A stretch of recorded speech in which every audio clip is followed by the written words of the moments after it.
Results very much matter when you look at how disappointing kickoff was for him, then stepping, not being on NRG during stage 1. I do think making a run here would solidify what he's been able to accomplish with the team. Would you say the results matter or the results matter? I'm so sorry. I'm so glad you could get that out of the way. I like how production flew. Alrighty. Hello, hello. This guy is check that everything's up and running smoothly. Hopefully so. To look at coming out from North America, and he absolutely delivered. In his first year alone, he has become the all-time America's ace leader. He got 10 aces looks like year, which is nothing short of looks like we're up. 2 or 3 of them were in one day. Fantastic. Can you hear me? Second check. Audio should all be nice and balanced today. Trent, hate to pick on you. Okay. Trent has never gotten one, and he's played for as long as he has on some. Of I can have mod view on my phone. That's crazy. Trent has less aces than Angel. I can ban you all from my phone. How good's that? Insane. Honestly, shout out. I do wish. How are you guys today? How are we? How are we? Do we have any returnals from yesterday? Aham Warrior, what's up? Welcome in. What's up? Sentinels will win champions. After yesterday, dude, I don't think so. I do not think so. Those are long odds. They looked horrendous yesterday. Horrendous. Yeah, that was, whew. That was tough. Yesterday, that was very tough. You have a tough task today because I want to know what was going through your head when you found out that you're going to be up against the EDG and you would be up to the task of facing off against. We'll win most probably. I mean, we're going to see tonight how they look. I mean, they've been in good form. I think Trex has been a big pickup for them. I think that they should win pretty easily against I like that energy from NRG. DRX. DRX seem like they're a bit shaken, not the best form.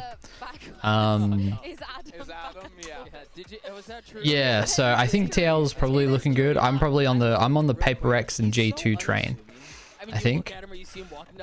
Overkill, welcome in. HP Hit, hello, welcome in, guys. Welcome to the stream. Love to see some new faces. His name is Adam. That's who. And it's exciting to be live streaming for SkillCapped, or SC Valorant, I should say now, as is our name.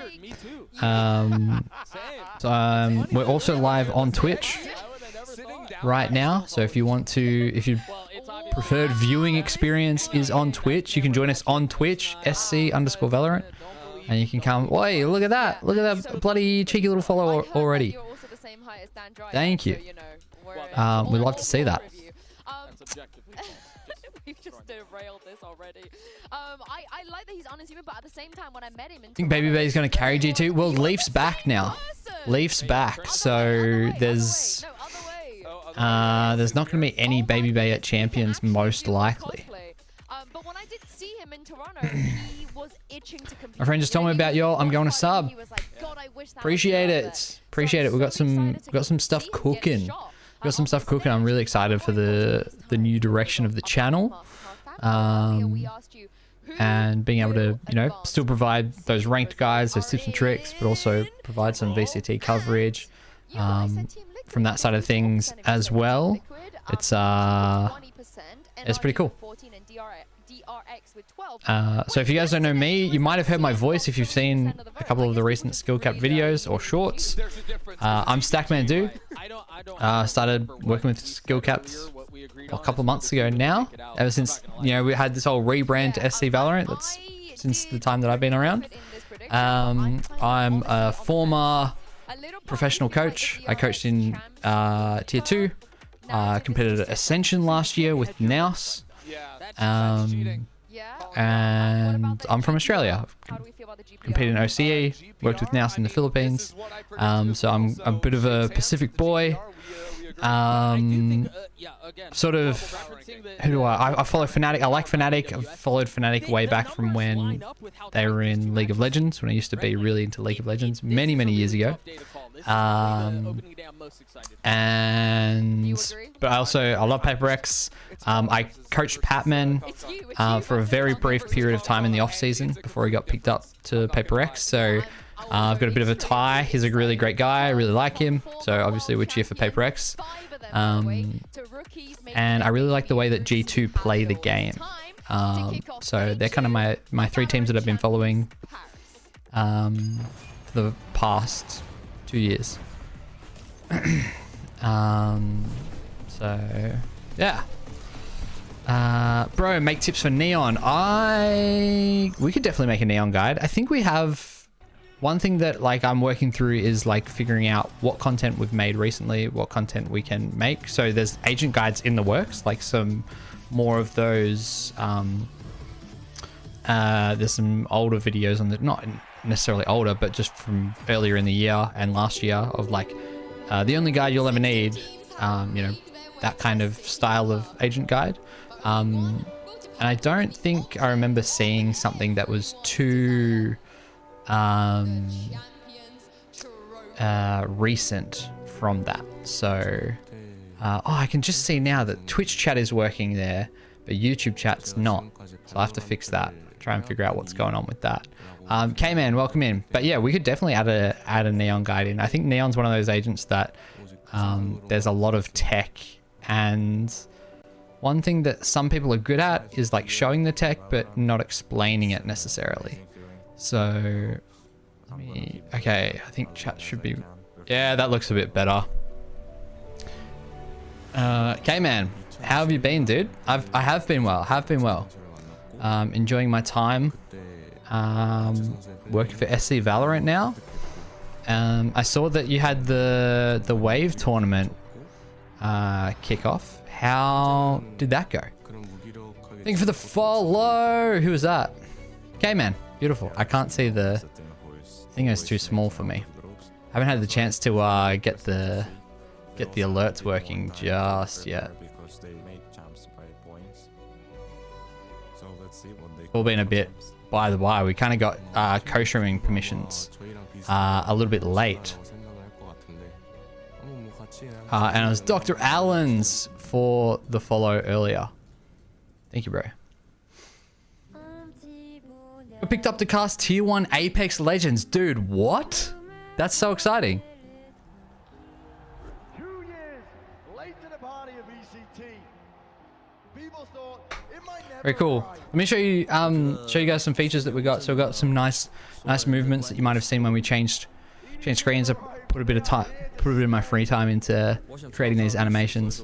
And then we also have something that I'm trying to bring to help with, you know, analysis and talking through the rounds is oh, this is like the game watch screen. But then also we've got the whiteboard. So we've got the Valorant here. So I can draw with this. I can also draw on the regular screen too,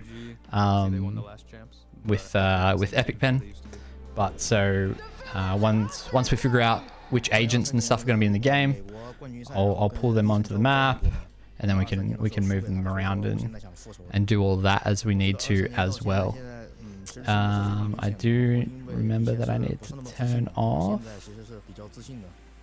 both teams have something they're playing for. Box opacity on agents. I don't like having this on. I normally don't even use Valorant. I made like my own kind of way of making things for playbooks that I've made, and Valorant's a bit, it's a bit in my opinion, but you know, I won't say too much more about that. Let's have a quick look ahead into the games. We got NRG versus EDG first up. NRG the favored, which is probably the case. EDG haven't been looking too hot in their form, and NRG was on a bit of a hot streak until they kind of got destroyed by G2. But these were, you know, close-ish games. So NRG is looking like they're in a pretty good spot I think their Corrode is actually one of their better maps for sure.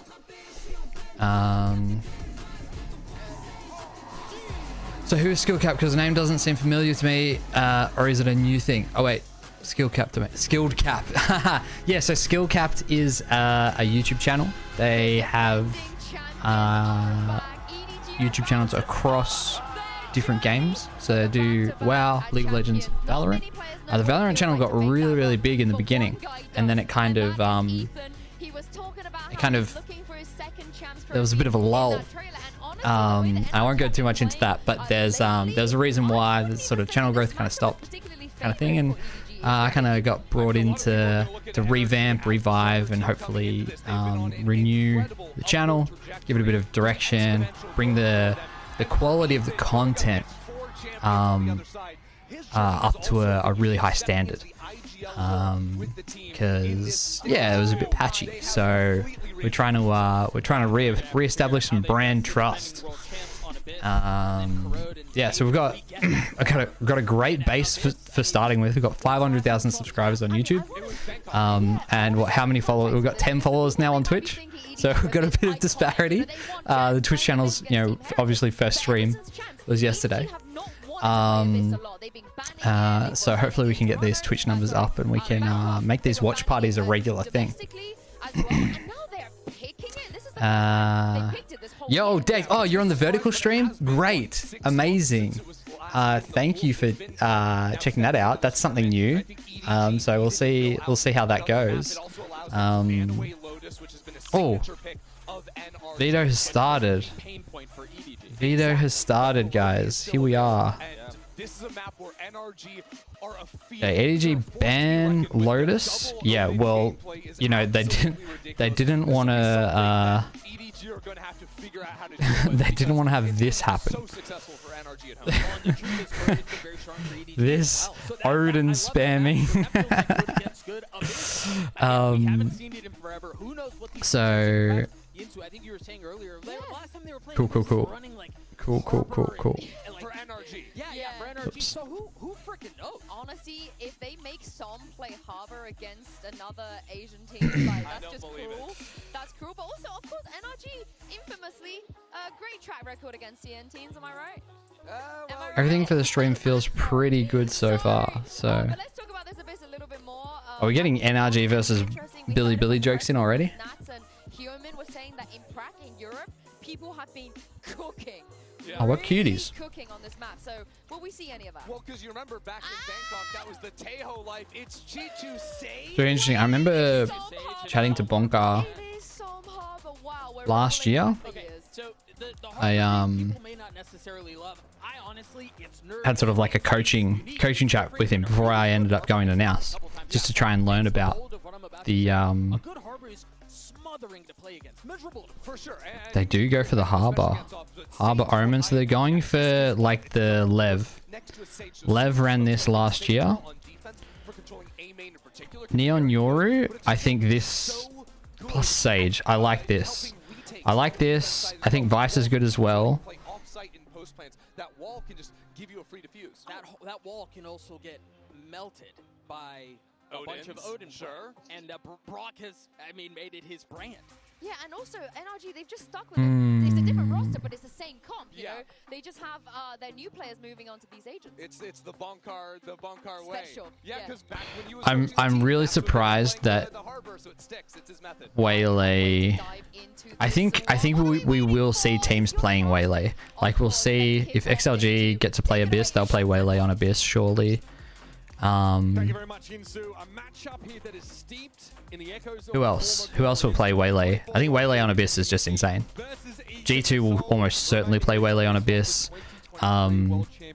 Paper X might, but they'll probably, unless Jing like goes to Raze, I think it's more expected that.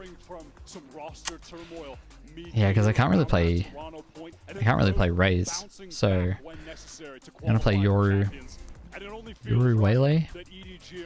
Yoru Waylay is what I would run on Abyss. I'll be making a playbook for Yoru Waylay, I think. Stackman do streams. PogChamp. Let's see if they can get things started off on the right foot against an NRG with a deep. Oh yeah, the Prem team controversy. That was that was unfortunate, but we ended up winning, which was good. Not gonna lie, I'm not a fan of Waylay. You gotta be smoking meth if you don't think Waylay is good. But we can talk about Waylay at a later time because we have these agents to talk about. Neon Yoru is cool. We're gonna push off A early and find very little. And the sounds of that Al drone reach Scuba's ears. He'll have to play back behind his smoke. That's of all the walls on pistol to go for, this is the one they choose. That's crazy. Especially when it's it's harder to break on pistols. Like if you just get it in a good spot. Oh my goodness. Doesn't have the stopping power to put NRG to bed. And it's on Smoggy. Smoke to upper. Playing by Coast here, but this is pretty telegraphed. NRG have a decent idea, so Smoggy gets on the move. Catches a glimpse of Som. Headshot. He knows. He knows. Oh my god. Smoggy! What a start to the tournament. That is absolutely stunning. I thought they nerfed that. That's what I heard. Nope. Wait. That second shot was crazy. Brock in such a tough position, being forced to jump from that cliffside. Oh, just a glimpse. What a beautiful little tap there as well. Oh my god. And that's holy crap. Over a heavy commitment, fight towards the link, punished for it. Oh my god, what a way to start. And NRG trade well into every other part of the map. There's a 3v1 that falls. This is... And so EDG get off to the races in the best way possible. After kind of throwing it too, like over-aggressing and Som getting that pick, now they just get to go B. Look, the Neon Wall just lets you scale all the way out. Yeah, this is nice. Towards tower side here, Gigi wants to take the fight. He knows he's advantaged in terms of weaponry. Jenny able to follow up. Plenty of plays on this crossfire, and Ethan can... Yeah, so EDG clearly have a game plan. Clearly have a game plan. Like, Smoggy absolutely on point. You know, now one of the things I'll get the agents back up in a second. But like this, is the fact that they're going up against NRG, right? We want to get up here, and we don't want to let you like get harbor wall and like get out. Like we're taking this. There's only one place that you can really play. We're just gonna like swarm you, and then we're getting up here. So I think they might really, and you'll probably see it on A. They'll probably go into security and try and take that space as well. Oops. A lot of pressure early. Has to place the cove just to be safe. Nice shot. Challenges through the cove. Cascade attempted, but Smoggy's going to find him through it. Perhaps Som shouldn't have stepped out of that. There's just so much pressure. They spent for it, and now they could go anywhere. That's already 7 on the board for Smoggy. Absolutely. Nobody going to get found. He does get found. They have to expect it going to be A. This is really nice from NRG to take A main here because they lost all of this, right? They had to give this up. Like pushing in here, but then they don't fight together. They're just too worried. There's too much pressure. EDG are going to run in numbers. 4 deep now as they tentatively make their way out onto A. Slowly into the backside. You can see Marta's trying to get in position, but Brock can only speculate from this spot. Chichu just tapping that spike to draw out some of the util and does so effectively. Drone out for the reclear. That's going to get the ping onto him. The lead. No, broken just in time. Way too much pressure. From Marta. Uses that isolated 1v1. Paranoid here is going to put Brock out of commission for a couple of moments. Slowly here through backside. Finally, Scuba arriving at the scene, but it's a bit of a wasteland for him there, and Kang is ready to receive him. At this point, Brock might be better served holding onto his weapon. No choice but to save. EDG. Yeah. I don't think I've seen NRG play Abyss. Like at least not this year, right? Abyss. Oh, they did. Oh, yeah, that was at the start of the year. They played this comp at the start of the year. They haven't played it recently. And this is EDG's map pick. So this could be a stomp because EDG love this map. Smoggy finally put to bed after a ridiculous opener in this game. 7-1 currently. Note that Simon's got that reckoning online quite early. Any predictions for the scoreline? I reckon this could be like a 13-4, the way that it's opened.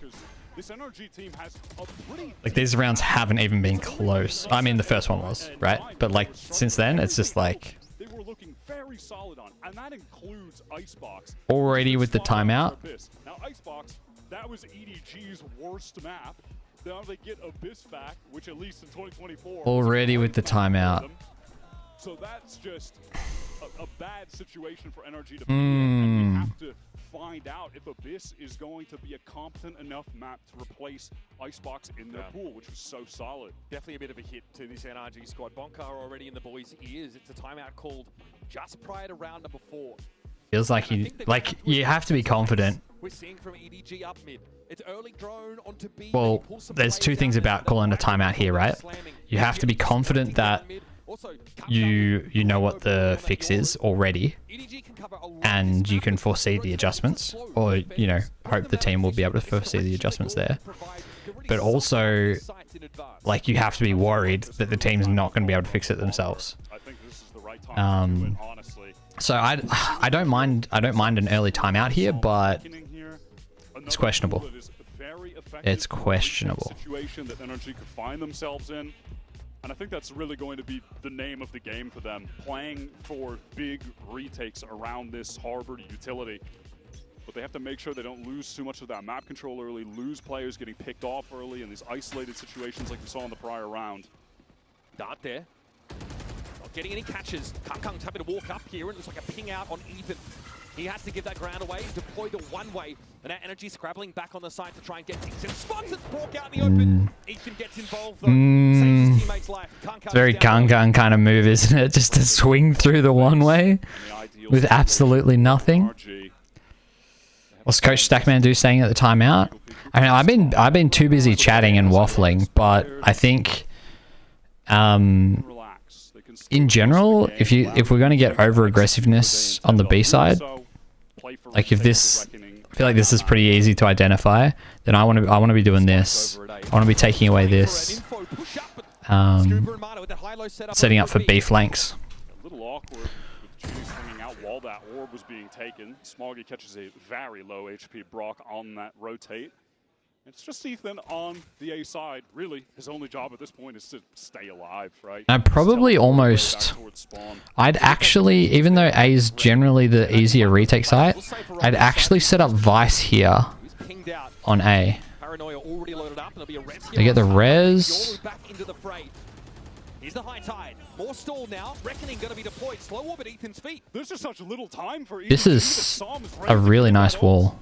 Nobody on the wrong side of the wall here is going to have to... 10 seconds left. How are they gonna... They have Sage Wall to protect the plant? No. Yeah, see, this is good. This is what NRG need to be doing.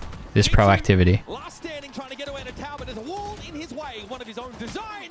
Oh. And lose it. Scuba for 4. Well, that beautiful timing on the flank is how he collects those 4. I said it was the wrong map, but it was the right thing. So much delay. I love that decision from Psalm. Rotated so fast to assist Ethan, who realizes that the optimal play became staying in this site.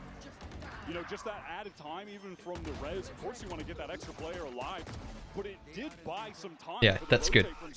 Yeah, so, okay, NRG might be back in it. That wall as well, high tide thrown down. You don't want to walk through if this is the adjustment that they're able to make. For a slowdown of play from NRG, which is absolutely in their wheelhouse.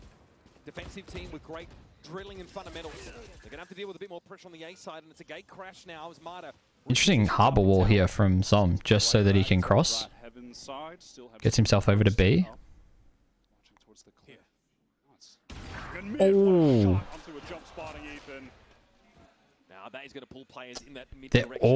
They're all 25 armor here, and Kangan has an outlaw. This is tough. actually indexing in the read that this is going to be a hit towards B, and as it stands, they are absolutely correct. Scuba has that still guarded. It's volatile. Messi. And Chichu delivers. Mana and Som. Trespass in his domain. Yeah, good luck, Scuba. Yep. Sage to get over the Vice Wall.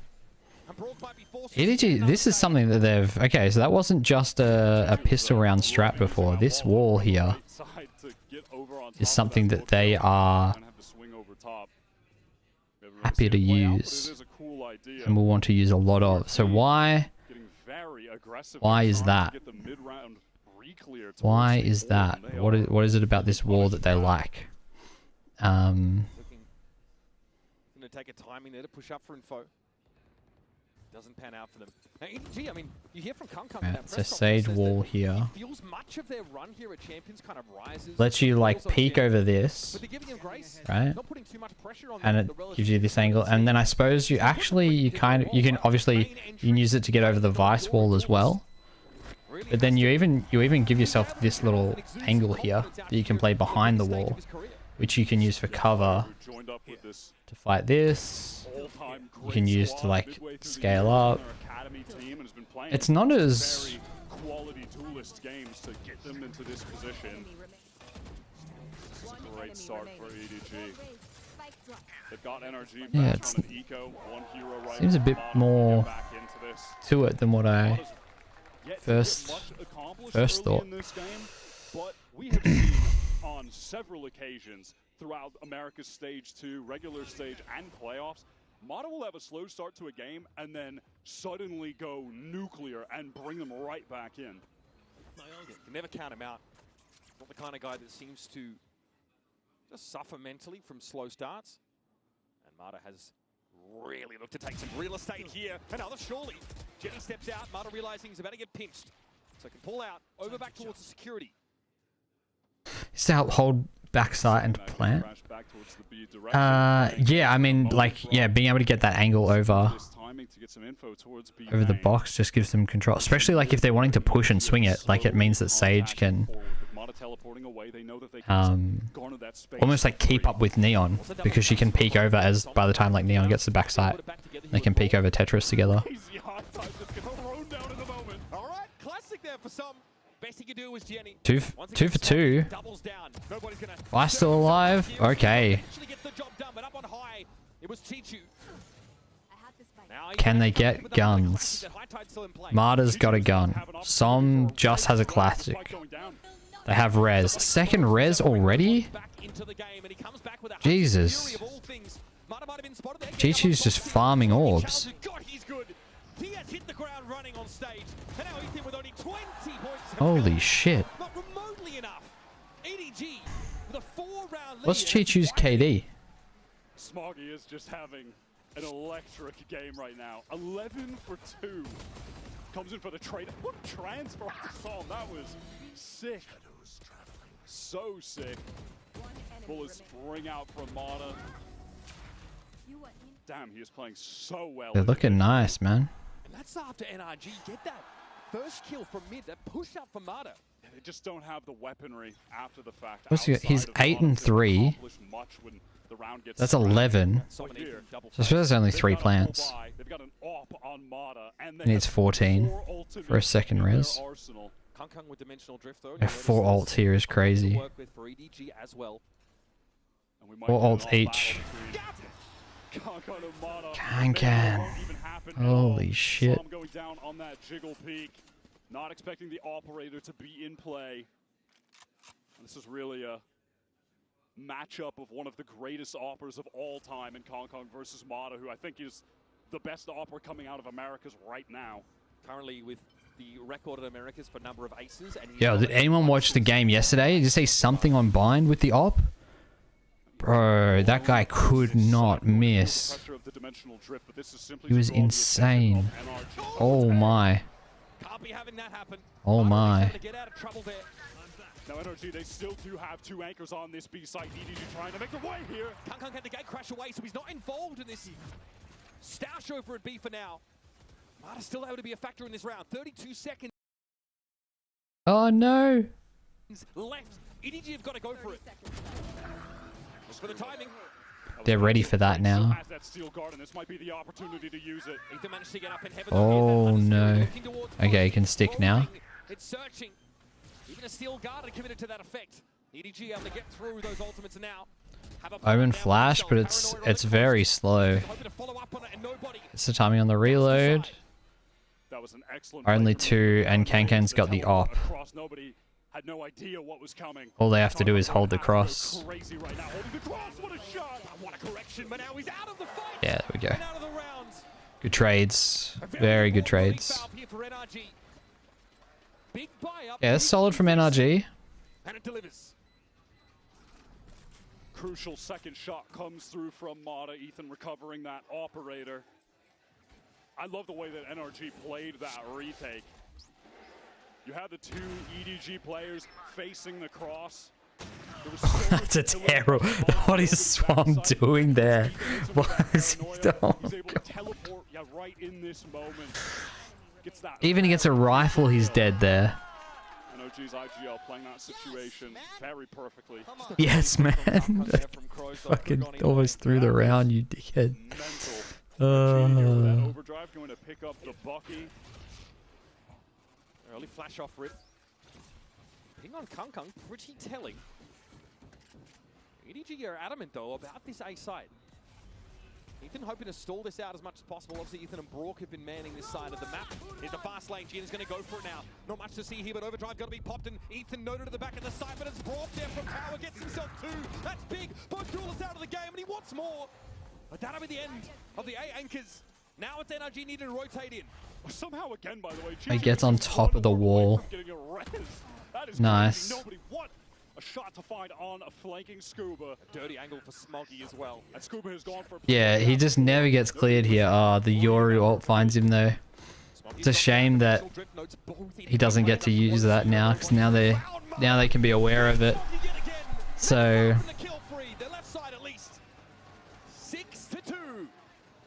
Yeah, man. And even if he didn't find that, Chi-Chi was already over the top, ready to fight NRG immediately on that retake effort. Fair attempt from Brock. Brock gets 2 here and they still lose. Anchor for this NRG team, but ultimately they are still overwhelmed. This is a critical moment though. Scuba on a couple of these retakes towards the A side has gone for that long flank through main. Nobody well prepared for that. Crosshair placement was perfect. And once he collects that kill, 3-on-2 where they can just focus forward, it's all too easy. Every time I take a sip of my tea, the stream pauses. Is my tea hooked up to the Wi-Fi? At library for now. Kung has eyes for A main with the op. It's high tide from Psalm gets thrown very deep towards the attacker's side of mid. So they absolutely know there could be some pressure coming from NRG. They could be walking down, trying to take forward angles, just as Mata is playing at library right now without Sheriff. Kung just making sure there's no cheesy crossfire setups in A main. The one-way is refreshed. Mata cancels out back towards spawn side. Whoa, they've just evacuated A off of this. Again, which is of note. Okay. The mid-round EDG begin to gather up towards this. Gonna gamble it. Seemingly. Yeah, they've gambled correctly. NRG, they are gambling on how site, however, so things could get he gives it up. Perfect smoke timing from Ethan. Holy shit, that could not have been better. Kankan didn't even get to look into A site. Now they're going into 5. Oh, Mata gets taken out. Raids? Yeah, the guns just aren't there. Wait. Hold? No. Damn. 2-7. have just been overwhelming for NRG to handle. They had every single player on that B site. They didn't have the best weaponry, of course. It's a tough spot to be in. Whoa, that's a crazy kill from Chi-Chu. A menace as well. He's put up 12 kills. It's just that Smoggy has had, I think, the flashier kills and does have 14, but that duo are going absolutely crazy. And NRG are really segmenting off the side as they hit it, right? It's Cascade, there's a high tide, there's Omen smokes, trying to, compartmentalize these little engagements, but As you mentioned, they didn't have the guns. Close to Soverall. They have Reckoning as well. This is like whatever. This is can be pretty impactful, but it's situational. So NRG, this is a must-win round for NRG. Straight up the middle of the map here. And it's not just because it's 2-7, it's because of these ults and this econ. So if they win this round, they can sort of salvage the half. There's a potential that they can even get up to 5. Might get another Vice ult. Unlikely to get another Yoru ult. Kong wants to cut off a rotator with the op face down mid. This denial of information and nothing spotted by the Aldro means that Brock is pretty concerned about mid to B or someone hitting him from their side of the map. But now it's going to be a straight main push here for EDG. Kuba has to be ready. Shield will, of course, active. Brock might have the yeah, and look, they bring the Vice over to A like I wanted. He's on the side. Look at how broken up it is, but Jenny's having to take the 1 versus 1. God damn, bro. God damn. What are they doing? Some falling by the wayside. NRG are looking out at C. Oh, Mana can't be missing. Oh my god. It's over. It's over. The map's over. We're playing for the 2-1 now. We're playing for the 2-1. This is rough. This is rough. Ethan's dead. Oh, never mind. Never mind. Starting on defense and being an absolute just crushing wall. But EDG are running them over. A lot of it due also to just individual skill right now. They are dipping them in the gun duels. They're straight up just winning these fights against NRG anchors consistently. This is a problem for NRG. Because they had 3 on A. NRG are asking for these pockets of play where they can take 1v1s, but they are losing out to young guns like this guy. Jenny, just dominant. And again, was by their own admission, consider the wild card here for EDG. Is that a puppy? May rise or fall, and so far he's delivered. I feel like NRG would really benefit from leaning a bit more into playing for some of these retakes. Trying to anchor these sites hard against this EDG comp is just not working out right now. I'm spotting Ethan for a moment, but no opportunity for the shot. Taking control of A main though with this operator. He's disrespecting this. Lucas here to join us. With confidence for good reason. And Brock and Ethan have their work cut out for them, often outnumbered. Oh, that's a nice little connection of the Hunter's Fury. Nobody will be accounted for very early in the round. Love that synchronization of utility. In the meantime, NRG all the way out of this B side. Oh my. There's no way. Mana just forced to retreat. Alright, what did I miss? How did this round start? And Shitu has just had reses constantly. So despite that awesome they go back to the Vice on B. It's made ultimately irrelevant. Tell you what, you start to shake when you hear that sound. Jenny is on the But look at this again. It's the same thing. They just can't find a way. They need to find a way to get more active. That's not where he wanted that recon to go, and he can't do a damn thing to interrupt this plan. He is out of the game for now. Back by security. EDG have this one covered. As Som steps up, on the other side, he will struggle. Finds Jenny and gets his second. Now he's given himself a foothold. Great flash. You notice that EDG fall back to this A main hold. Just stalls him. Does have one flash to get out. Okay, and gets another. No, he dies. Ooh. There's a lot of over swinging there from EDG in that post plant. Kong has been on point with the operator on this attack side. Has collected a lot of very crucial kills. This B push was a disaster for NRG. They already had the opening kill in the round, and then they just give that one away. Genie threw down a great relay bolt as well, so Mata couldn't go for the trade, was just forced to get out. Credit where it's due. Mata makes his way into the side off his own bat, finds those 2 kills, but by then it's too late. EDG are just trampling over these sites with absolute ease. NRG trying to throw another play into the mix. More proactivity here. Very deep mid control, and beyond that, just pushing all the way through. Yeah, they just get this Vice wall taken down for free. Sees him. Oh my Oh man.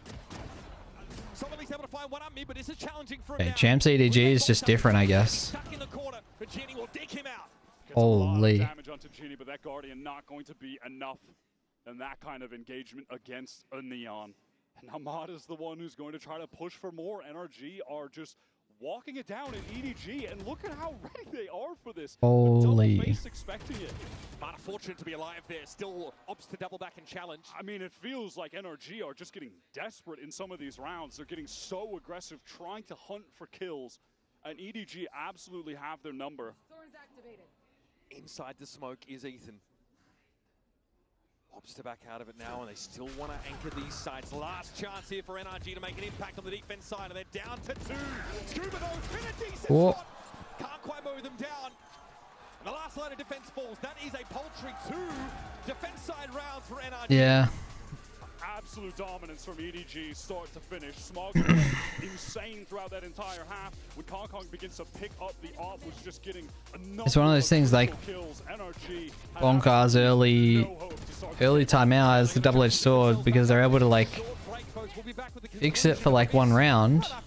I think they got it, you know, it's like 4-1, then it was 4-2 by the time they get that, but then like then there's it sounds so dumb when you're saying it like from outside the game, but then there's 6 rounds more in the half that your players have to remember,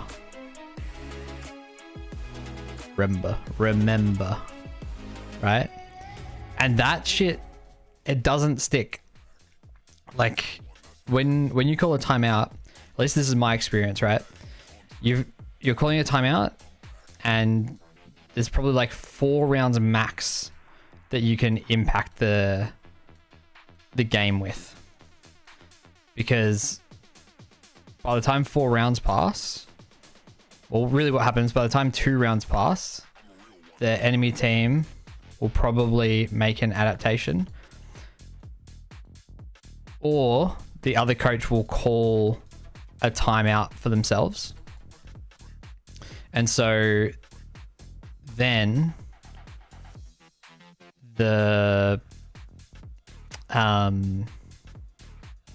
game kind of changes from there, right? But like as soon as, you know, whatever you call in this timeout, like the game just moves so fast that after 4 rounds it's probably far less relevant. Or your players just forget. Right now it is a shellacking as EDG are making an example of NRG. And for your Coinbase, because they don't want to it's crazy like how the psychology of some players work. Sometimes when you're losing, everyone wants to keep doing the same thing until it works, right? And that you're losing because you're doing the same thing. And then when you're winning,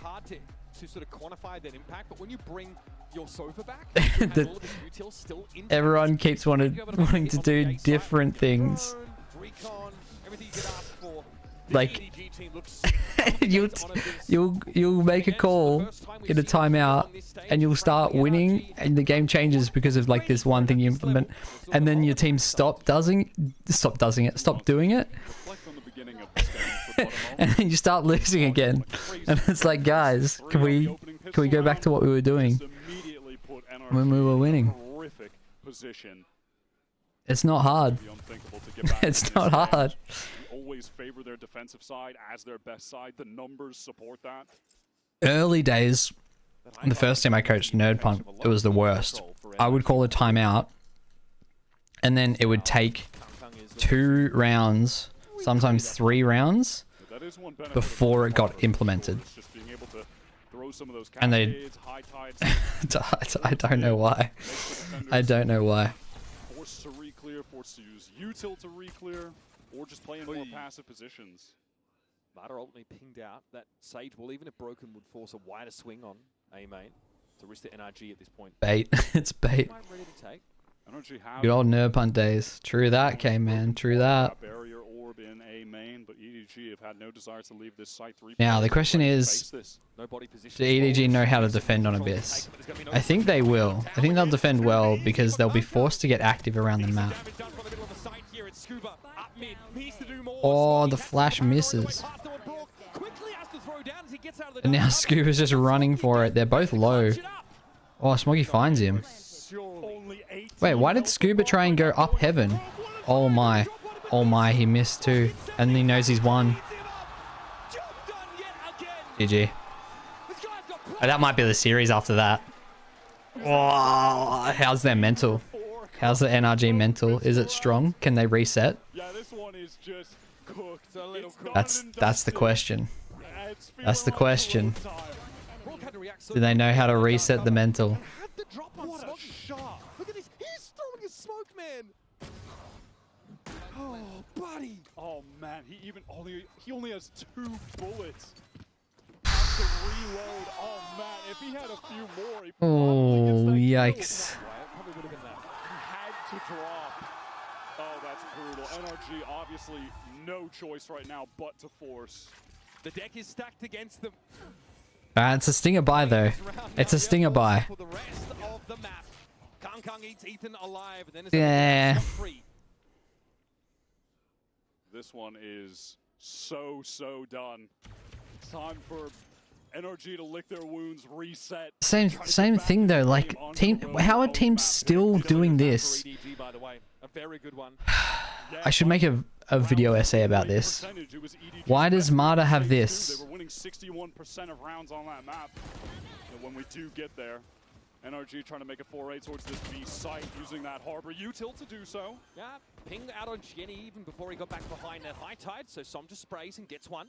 Not the pinged out target, but that's just a footnote. Here's Brock looking to step up now. Had a window before the relay ball connected. Ends up being a trade. Kung here still trying to command from tower with the Bulldog. And EDG do have superior long-range weapons for these distance engagements on this site. The flash was good, but not enough. Kung still brought down. Som with the stinger, bring a bit of America's flavor into the round. G2 has a challenge here through this. Okay. But Marta from long range, sitting back with this Sheriff. G2 now with the Bulldog in that one. Stinger buy. Checks, confirms, looks to have a swing. Stinger buy is too strong. The time is not on his side. And Scuba puts him out of his misery. Here we go. They get 3. The smallest of lifelines back into this One game, more. One more and I've called the score. That they took after getting the plant down on the pistol round. They recovered those Bulldogs, going to be able to buy up fully in this next round. That was dangerous for Brock. He just took a very aggressive line there into the connector, but does go 1 for 1 crucially. I mean, it is the power of the stingers that we see. The fact that NRG can set that controller util up on B, cut the side up, and a free ping on Jenny cost him his life. A couple marshals on the side of EDG, but we'll be going up against Marta's Outlaw. That first shot accuracy for Marta left a little bit to be desired so far with scope weapons. He's been a bit slow to start today, but like we said, that has never stopped him from surging right back into a series. Yeah, bro has range. I think we figured that out. NRG would like him to be on the upper side of it, though, out of the gates. Not today. Som's got the long line down mid right now. Vandal in hand, so well equipped. Jenny gets a free pick and a second. just to make sure, yeah, they were definitely. They're definitely going to go A now. Ethan tagged up a little bit in mid, but that's just an EDG of Reddit. No, NRG come B. This is nice from NRG. This is a nice call from Brock. Normally you'd see this aggression and you'd just go bang. That's what a lot of teams would do. And so the fact that they, and EDG knows that, so they rotated to A, but now you get onto B for free. Cutting off the connector, cuts off heaven, and then that recon will get any info towards bookshelf. Retake here behind Paranoia is an option. Relay ball at the ready for Jenny, should it be required, but it's just a supremacy of these weapons for NRG. Cover going out. Gives them a distinct edge here. Smoggy nobody showing themselves. Let's see if they want to risk the commitment. And NRG, by the way, have done a great job accelerating players towards ultimates early. for this first buy round, they've got a Reckoning and a Hunter's Fury active. And the margin of error is quite thin given the round total for EDG. Maybe encouraged to make Is he going to end up 13-4? Did we call it? Look, it might. We'll see. That's Monaco and Hunting getting really close to the dimensional drift now as well, just one orb away. So NRG have a very big advantage in terms of the ult economy to try and win out this first buy round. And NRG look, they're locked in. Som's talking something strategic there.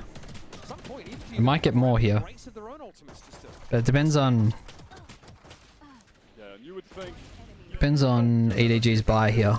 Be needing to use 3 ultimates potentially to win this next buy round, but it's better to win a round and stay in the game than allow EDG to get to match point. I think NRG will do whatever it takes, expend anything necessary.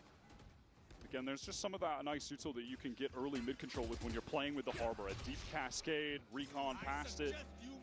Playing for a retake B. Oh, this is... It's a nice wall from Chichu. And he just gets obliterated. That's nice from NRG to clear him out. It's a lot of investment though. Can only get one. Nobody. Marta gets traded. 2. Oh, the wall comes up against him. Whoa. Oh, it must have been... Yeah, Smoggy got scooped. Okay. Okay. They get up to 5. What an awesome usage of those ultimates, though.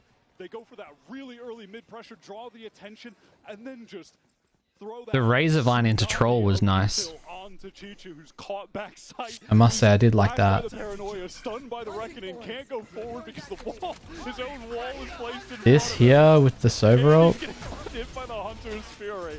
Brock knew exactly where it was. No risks taken there on digging out that coast player. Yeah, Chichu was nice. No longer playing an FPS game. He was just passively existing. That was a sick execute from NRG. And they do still have this dimensional drift on retainer. They're getting close to that steel garden as well. Big risk. Push off the site. Characteristic for EDG, but it's often your route that tries to make that happen. And now speaking of, with those 2 kills, Scuba does have the steel garden. Obviously won't need it in this round, but for the next gun round, that'll be quite useful to have, so long as NRG can just close things out here in safe, competent fashion. It certainly looks like they'll be able to do so. Chichu on very low HP, healing himself back up though. Ethan, though, able to come out of that engagement without taking a hit, so it is, for all intents and purposes... Imagine if NRG won this game. That would be... Has walked all the way out of B main, so the other 2 Giga nuts. are ready to face on A. Okay, Crash those, who's going to have to... 2 legs and a heartbeat over towards this A side of the map. It's going to be nobody with the stomping power. Broke down as well. That's 2 with the Sheriff. And he's happy with that. Enough of an edge gained here to play that retake game now. With Kang having some time board to get in position. Does he TP past this? Low enough HP that he's actually susceptible to just one shot. Ah, he just triggers the wall. Kang does have to activate that sheer wall that's behind NRG, and they're going to adjust multiple players to heaven. I like that decision a lot. Kang is going to be looking at multiple barrels trained in his direction. Som, the first to look this way. Cove dissipates. My goodness, Kang. Som's going to opt out of that engagement for the time being. And Kang's going to see what he can get. Not a whole lot. Let's get spammed. Meets him at the door. Dude, 21 and 8 for Smoggy. He is... Scuba has been an essential part of NRG's success since joining the roster in Stage 2. Had been one of the strongest challengers players in Americas for years. I think this opportunity for him was long overdue to get on one of the top Americas teams, and he has made the most of it. He has been such a 18-13 rock for this team for the past couple months. Ice is good on this map, guys. On the defense side, we see them stretching a little bit to get some value out of it, right? We often see them pushing off sides early in a round, and sometimes you could, you know, suggest that they force the issue on occasion. I think that like XLG matchup on Lotus system really try and take those rubble. Fake comeback. Someone said fake comeback in the main channel chat. Just Sheriffs and Jenny's hoping for something as he comes forward, but it looks like NRG used to playing against this style. We talked about their experience against Double Duelist. They play pretty stately early round. They receive the info push, punish it, and then move into set up for a take. Okay, so EDG, what's the adjustment that EDG need to make? Yoru Neon, Sage, instantly. And we have seen NRG be able to deal And with it so then- far. You know, that other round on B, where they used all those ults to get the kill on... It's a little bit harder to play retake against double smokes. You kind of need to be getting down here and shutting this off, I think. So far, they're on a 4-round run, and they've got a steel guard. Make an aggressive play down here, maybe. Slow. And then get across for retake in A. But this is something you can't do a lot of. It's not... It's not super easy to do. Certainly be this round with the state of the economy. Now, Mata going to draw some attention towards this A side using the drip, but goes right into top mid to get all of this info for the BX. Yeah, runs into A with it. But look, that Yoru nerf comes like 2 seconds less on that ult now. From a couple of months ago, he like can't. You know, the extra couple of seconds he gets onto site there. It's just an awkward timing. And he's just not. He's being so patient. This is really bothering EDG. They have to be so mindful of it. Just a timing push out of mid. Here's the steel guarded just as EDG. Oh, look at this timing. Oh, he can't live though. That opens things up a little bit more for EDG on this retake. But they are just going to save Genius. Yeah, and he's out of there, dude. They want to keep that See you later. round, of course. At NRG, they've done it again. These B-side plays have been really high quality. Chichu is going to regret being in such a committed position again. What? Crucially, too, yeah, it is just Mata's play towards mid was so impactful as to how EDG were forced to just play around his existence. And then they got funneled into it by the steel guarded. That definitely forced the save there for EDG. So that's another nice round from NRG, but it's heavily assisted by that sheer weight of ultimates. And now that edge for NRG has gone. Exactly, and EDG were required to use none of theirs. I mean, they just go for a 3-person save. They never really got in a position where they were actually willing to use theirs. But for them, they're going to feel okay about that. Okay, we trade off 1-round loss. We still have a 4-round lead, and now we have a 4 ultimate lead. That's not a bad offer, honestly. I think they'll be okay with taking that. Yeah, again, the deck's still stacked against NRG. They've given us a good run, at least on this attack side thus far. Salmas is able to collect that orb in B main. 1 away from the Reckoning being active yet again. EDG haven't won a round since Pistol. They won both pistols. Nobody does spot. They haven't won a round since on this half. Quickly breaks that drone. Hong Kong has been very patient in this position, and of course Brock is out of absolute necessity going to use that drone to clear an Get back on the line. That's an attacking smoke, by the way. They just wanted to make sure that the one-way wouldn't sneak back through the drone. Wow. Oh, what a shot. He gets forward into this too. Mowing these NRG attackers down. 30 seconds left. He even uses the dimensional drift. Yeah, he honestly might have just won the game with that shot. No connection just yet. They can't get the plant down. That's about to run out. Oh. They still don't know he's there because of the paranoia. Wow. Scuba's on the reflank through heaven right now. Do EDG expect this, or can he get the backstab off Chichu? Oh my goodness. Wait, what happened? What happened to Jenny's wall there? That's 12. Match point. Map point, rather. A mental play from EDG Star. He goes right back in with the What's the momentum looking like? What tools do they have to close this out? And then Bonka call the timeout. Like, that's huge from Kankan. He almost got, yeah. He should have had 3. That is a crazy play. Jenny now has that overdrive. Oh, he's fired up. Matter of time until EDG were able to sync up these ultimates to win a round, and it's a classic as well. 2 here. Used. They're not really close. Only Omen ult, so they're gonna have to fight this out The good old-fashioned way, NRG. Get back onto B. Oh, he gets spammed. Oh, man. They have a harbor. How did this happen? No harbor util to actually try to stall out this retake that's going to come in. That's a fumble. Overdrive could even be That is a fumble. Because if they get this, if they cove, did he not cove? Instead, Gate crash out to his side of the map, but Kang notices this. Does he know Brock is there as well? Perhaps underestimating the positioning for NRG, and Scuba attempts to go in with the shorty. Mata has to step up, step in. 3 for the round for him. Okay, they still win the round. It's just this B retakes are so fucking hard, man. If you don't flank, I mean, Kankan did flank there, and it's still, yeah, it was the Omen smoke. Look, he's got cove. He's got cove.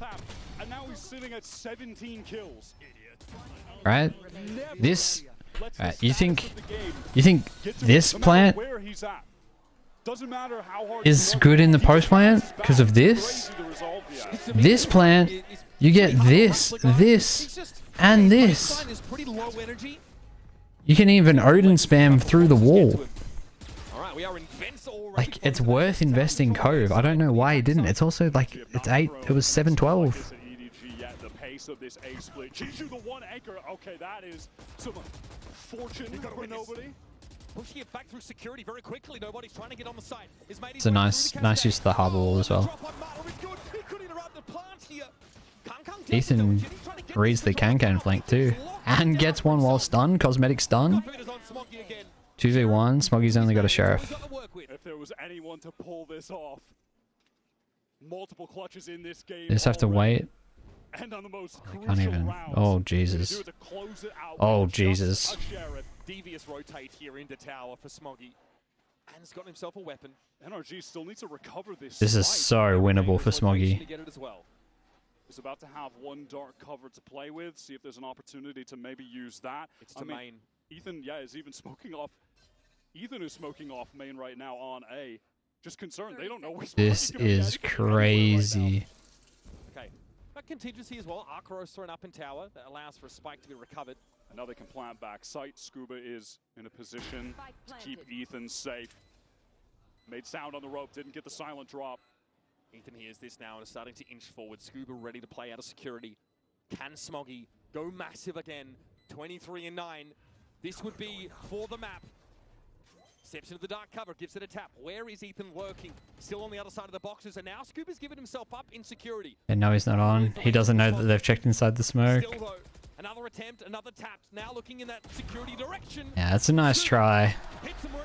NRG kind of got away with it there. Slow the game down there. Take their time, make sure they work themselves into an optimal position to close out the 2v1. Getting that spike safely in Ethan's hands. Backside where Scuba can actually watch for him.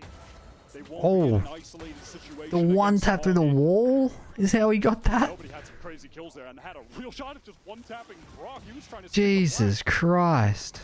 Yeah, headshot there, and that's the round. That might have been, yeah, that would have been the round sealed. It certainly feels like it anyway. Bro, I don't know what's happening. I keep getting shot through smokes. The Valorant experience, hey. Jeepers. Jeepers creepers. So I'm there with you, brother. I feel ya. This time a little slower in the approach. And now the ult cycle is going towards NRG's favor with that dimensional drift. And Brock on the cusp of having the Hunter's Okay. Fury. Ult online for Mata. From EDG. This wall, it goes up from Chichu, and that's going to make it very safe for Brock to get that Hunter's Fury, in fact. Brock now with one. EDG are gonna have to win this without ults pretty much. Maybe nobody gets nobody probably gets his ult for the last round. But NRG could snowball this. They could even get a harbor ult here as well. Some would just need a plant or two. +1 kill, +1 death. Need to have it for the final round. Yeah, look, this heaven control. This is huge. He's got backup. Ethan will join him. cove. Yeah, NRG is starting to figure this out now. Here trying to get into vents maybe from mid. There's a chance They figured out B. They just have to be worried about this. Nice, well played from Ethan. A correction that brings Kang to his knees. And now nobody in Smoggy do not have the money to take the risk. Yeah. They have to get the heck out and allow They're NRG broke. within 2 rounds. I'm pushing us to overtime. The value of that ultimates comes through for NRG yet again. Why can't we see the econ on this screen? It's actually crazy while they're alive. This is an important hunt for Scuba. Okay, that's alright. He dies. That's so fine. They've got the money to buy. It's better off he dies there than nothing happens for them. What a great use of the dimensional drift Hunter's Fury combination. Yeah, it is just the classic play. This is deterministic. Chichu genuinely has nowhere to go. He has been getting caught on a lot of these site executes. He's anchored in pretty hard positions most of the time. That's their world champ did. And it's being exploited. What a shot.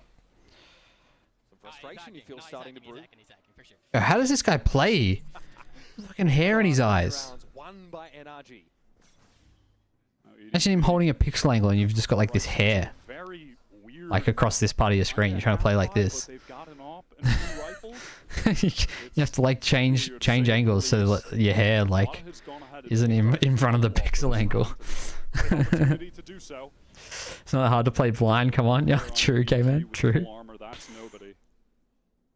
Again, Brock positioned for a push off the site. EDG have become a little bit more patient with those after Jenny got punished a couple of times consecutively. Kang is asking for more than punish. Yoru down, up in his hands, clattering to the ground. Absolute patience here from NRG. Cascade now thrown towards this B side, and the flash confirms that EDG have actually pushed in front of it. And off that audio cue, NRG, they want to hit the go button towards this A side, assuming there's multiple players pushing down. That assumption is correct. They don't get heaven control this time though, but they are against ecos, so, or like a half buy at least. Maybe they're not as worried about it. This Sage stall is so crazy though. Takes him so long to get through. Gun's too strong in the end. To assist, too little, too late, and EDG are once again just hurled into a save position. NRG can certainly go hunting. Nobody looking for some garbage time frags, and Scooper is going to be handled. The money though still good enough for NRG. I mean, nobody would be happy to get some kills here, honestly. What if it was Waylay Harbor? Try and close this out. I feel like that'd be crazy. Knows the money. Waylay Harbor Yoru? Gonna be another weird force up for EDG to try and avert an overtime scenario as NRG. Imagine this. Imagine this. You just like you just cove. Cove into sight. There's Yoru. There's Waylay. You dash in. That is stunning from them. Land this. Flash out. So much resolve. Bang. Scuba having a fantastic game. Kill everyone. Right back you could just like find like these crazy cove lineups where Waylay can like, I don't know how far can Waylay dash like this. Just put it on top, then she can just like swing through from the top. I mean, like, yeah, it's just Jet with extra steps, but like, don't ruin my fun. Between this skill guard and this reckoning, it's gonna be really hard for EDG to anchor at all. Is this going to be the fakest comeback of all time or no? Or it all hinges on this timeout, hey. What do you think, Luca? Oh, he's sleeping. He's sleeping. Look at him. That's how they're going to try and avoid an overtime scenario, because the wind is in NRG sails for sure. They just have so many high-power ultimates with this comp. They've been doing a great job at cycling the orbs to certain players. There was really only one moment in this entire half where EDG actually had the advantage in terms of the ults. One round only. And that was the one they converted. It was when they got a Hunter's Fury with the dimensional drift off. Outside of that, it has been all NRG.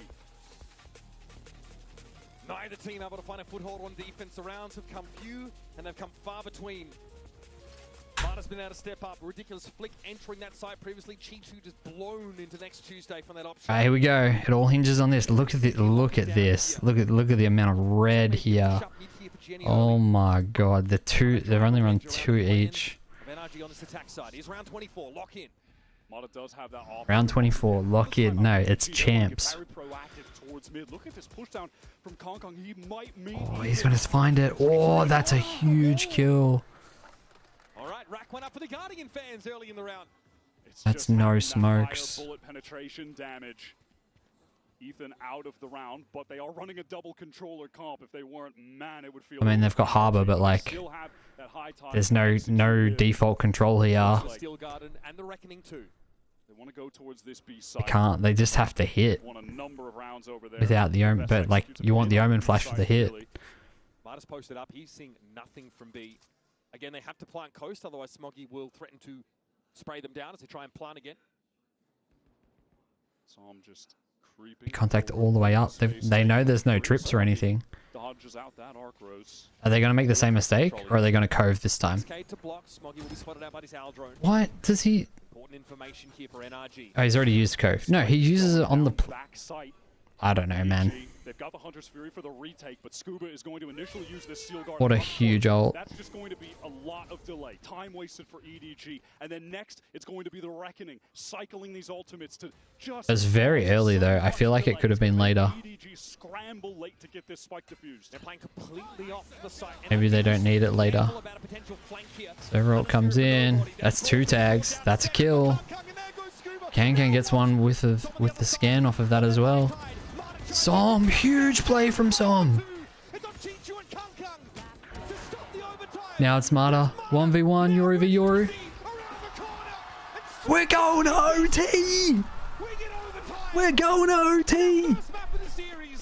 Holy dude. And you had to believe that all of NRG's work was for naught. When those players go down, when it's left to just Som and Marta. Yo, look, Marta's hyped. He was like fist pumping the crowd. Holy, bro. This is a crazy shot. Look at that. Look at that. Fist pump in the air. Yeah, come on. That's a huge comeback. They didn't even look close in it. It was 11-2. Deep breaths. EDG on the attack side now as we begin overtime. Glass cannon up for Marta, as is customary. He'll have that mid lockdown for now. Yeah, I was gonna write it. I was trying to figure out what video I'm gonna do what match I'm gonna do a breakdown on.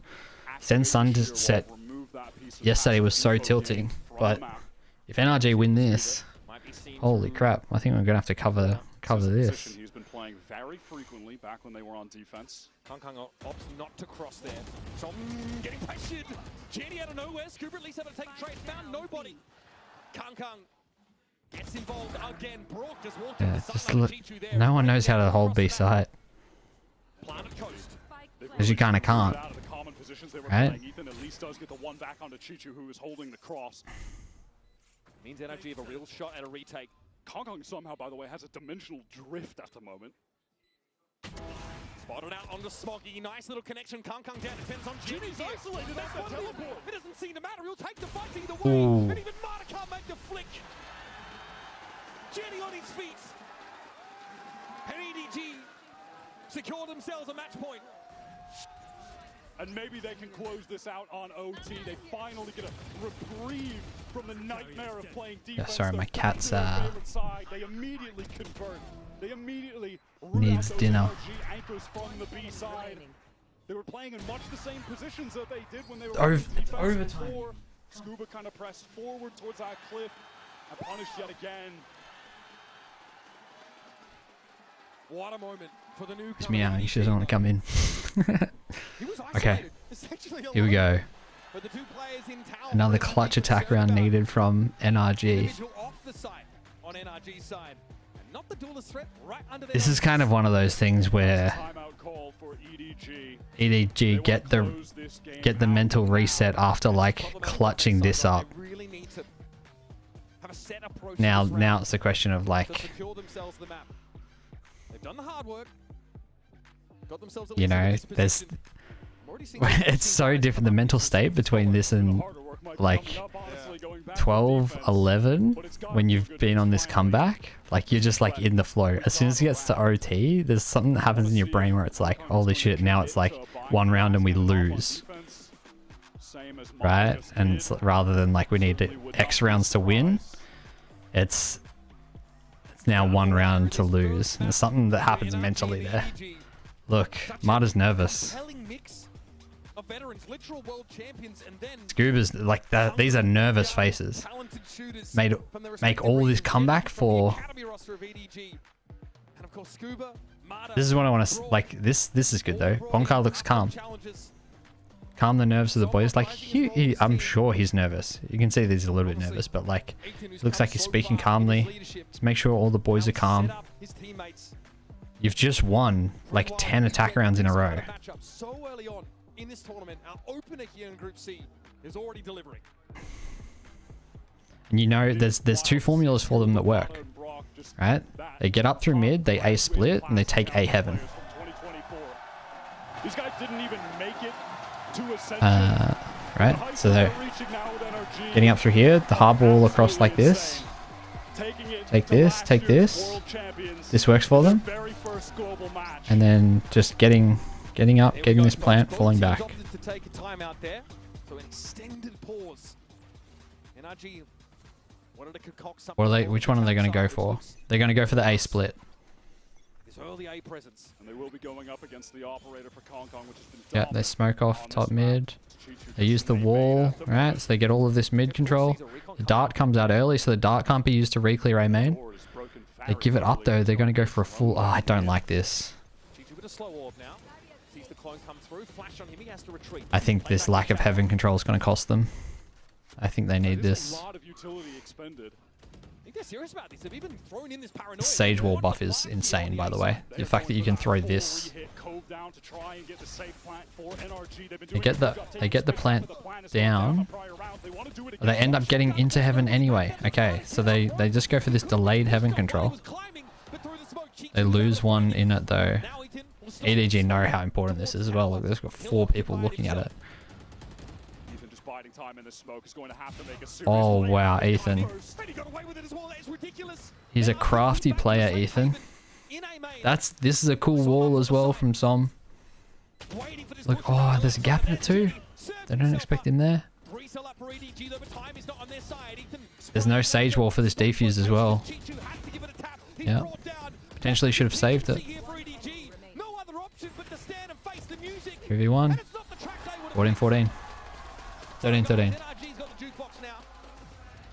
That was a beautiful game plan from NRG. They get all of the util out of Chichu. You see, like the heaven control is just like. They push for the heaven control. Mata goes down. Disaster. Yeah, and that's why. But Ethan retains that position. It's bold. He gets his one and then teleports back to main. 2 really good, like aggressive, but like not stupid plays here.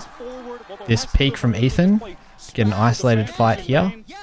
It's risky, but it's the time for it. And then Som to be creative enough to get up here for this play. Really, really nice. Wow. That's... Oh, that feels desperate.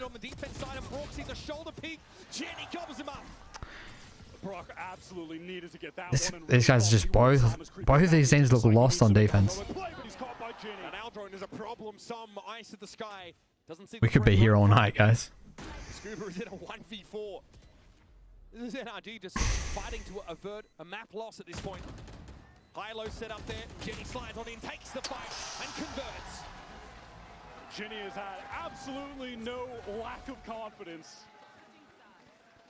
Given the weight of this game, the situation that EDG are in, the prestige of the team that he's found himself on at such a critical moment in their history.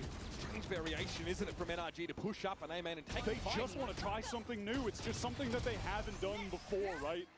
And nothing else has worked, so hell, let's throw a curveball. I mean, not against just trying things, but let's try, like, If we're gonna do something like that, like let's throw 3 people at it. Out over towards a main from Psalm, trying to apply some pressure. It's a high tide towards mid. NRG are making it feel Even like 4. Like let's just go make a play. Is true, but it's the B side that's one of them. Gamble it. By no means is committed. Can always pull the plug with a gate crash should he A lot need of to. pressure. He knows he's there. Oh. Realizing his window is closed. And with that drone coming through vent from nobody. B's completely open here. They've made the right read. Neon gets here in time. The smoke comes out. Omen wall. Cove? Why are we coving that early? Seems crazy. Seems crazy. It's a fake? Oh, wow. This is a crazy call. And he upgrades to the AWP. AWP full armor, no gate crash left. The wall comes in. What happened to Som there? He paused for a very long time. Ethan gets it on. He's coming through the late lurk. He'll go up through heaven. TPs. A crazy round from NRG. Very cool. Very cool. The double fake. So sick with the flick shots. Eventually he'll be brought down. That's Chichu making his way in through security. Naturally, EDG just have to go for this. Chichu picked off up on side, and now it's on Jenny. Fast lane to maybe cover the side. Wowza. 14-14. How much longer is this going to go, guys? Just day 2. Oh. We have energy in great reserves. Surely at some point, one of these teams will figure out. That's timing. That is timing. It's only a matter of time. I mean, both have been mixing it up, or at least attempting to. Yeah, they've been trying, but Mata just off his own timing, able to explore. Oh, the wall went too far forward, gave the peek away. Yeah, and here's Kong running away. Definitely not 13-4. No, not at all. And it was looking like it was going to be at one point, which is crazy. Operator used it in the first OT round. Som pinged out. Rather unperturbed, but knows there's going to be pressure headed in his direction. He'll opt to leave the cove. He needs to run. EDG are all the way up mid with both of the duelists at the moment. Still plenty of Yeah, this is a problem for NRG. But, oh. Just Scuba. Oh, he's going to get him. Oh, it's wraps. It's game over. They've walled themselves in too. Look at that. Spotted up on account of that flash, the audio cue, the ping. Straight up shield wall here for NRG. They've all congregated around this spike drop. Kong doesn't have a flash to pop out of this dark cover, just has to wait for it to expire. Straight up raw gun duels need to be won by him in heaven. No util. He's got one shock dart, one shrouded step for EDG here. That's game. Alright. And this might just be it. NRG finally have the lead in this. How many attack rounds? Holy. Around on defense, Mata with this operator completely catches out EDG. Is there a I wonder what the record is for most rounds won on one side in a game. Because if this goes to 16-14 and they won 10 on attack side. With an early push up into main, and Mata is felled instantly. Ethan considers standing and fighting, but knows like winning 15 attack rounds would be pretty crazy, right? This is wild. 13 even. He's on the line. Timing favors Ethan, and he's got himself up mid, Wyatt. And now the rest of NRG, they're congregating towards B main, that cascade going into the site. Ethan playing around this high tide. They've got sight. Spike's so far away. This is kind of... Okay, they use the cove there. They're just going to get the cliff plant. Okay. 3-4. So Renashris so far away. They're worried about spawn.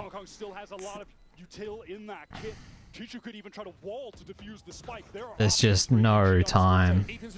Good paranoia. Oh, he walks into the smoke. Why does he walk into the smoke? Som. Oh my god, this always happens. This always happens. We can only win attack side.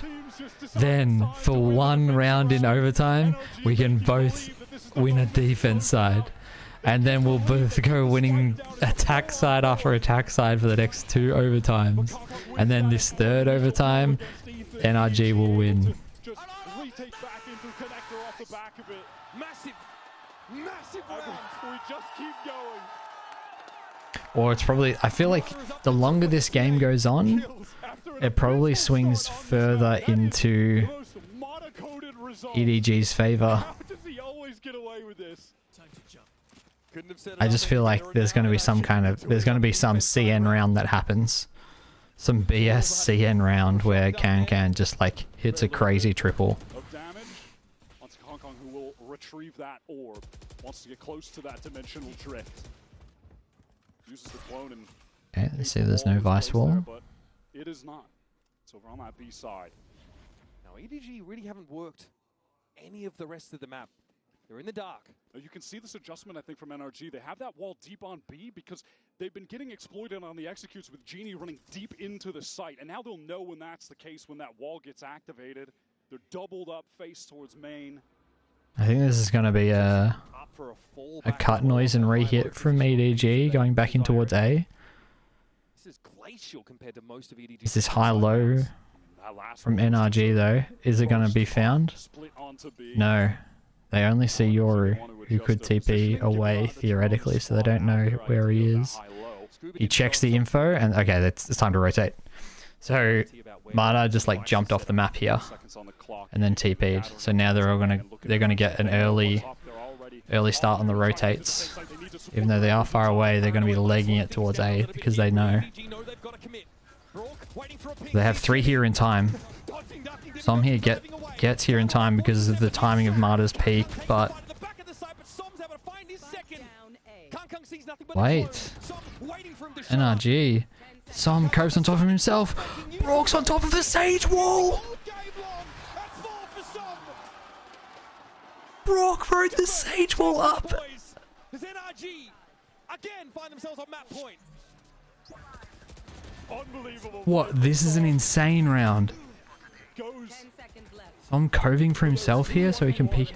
And look, Brock's on top of the Sage. That's wild. He would have been sitting there for so long. The rest of the team offer up the distraction fighting forward. Yeah, you gotta doubt the boys up. Crazy play. That's the energy from Bonkar coming back. NRG with another opportunity to now close Holy. And EDG back on defense. Once again, an early info push. We'll tell them that a rotate might be in order. All of NRG gathered up in spawn towards this A side. Chichu once again playing the anchor on this position. This time the wall far deeper. Still has a slow orb in the kit as well to just offer some stall for this flanking effort from EDG to come to fruition. They're all the way. Look, EDG on the flank. Oh my god, the spam. Takes him low. Mata not able to finish the job and unwise to just how low he's gotten this over. This is new from EDG to have so many. Sage can heal him up as well. This is crazy. They've read it. They've read it. Look, they're going into spawn. They're going into security. The round that EDG flanks. Perfect call. It's literally a perfect call from NRG.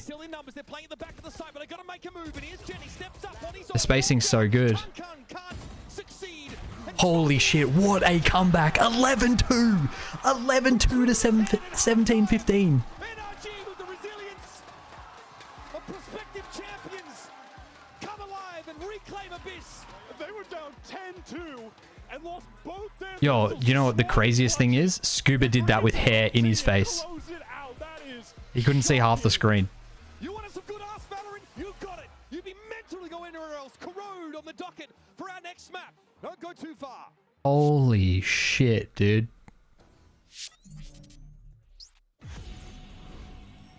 What a comeback.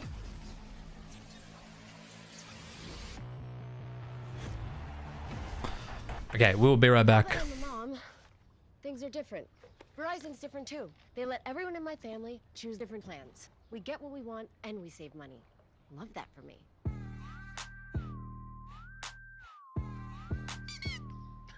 An update is required. Financial system updating.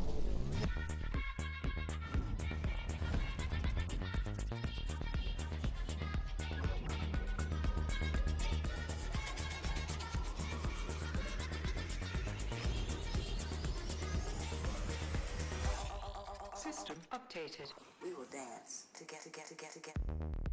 The future of money is here. Feels good. Esports World Cup, where we are starting off with Valorant. If you want to win, you have to win against the best. So looking for revenge.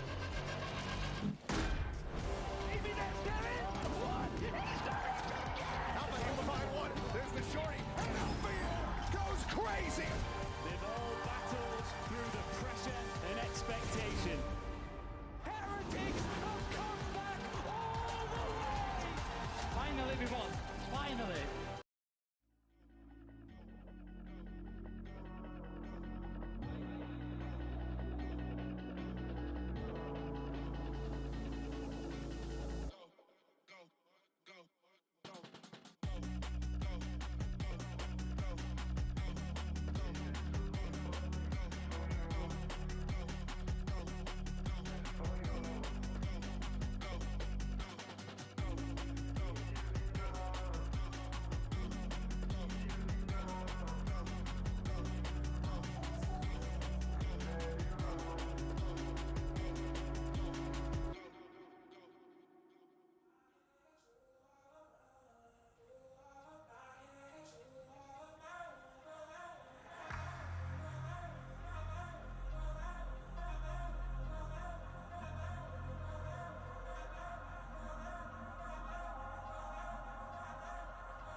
A map. That was amazing. Congratulations on that.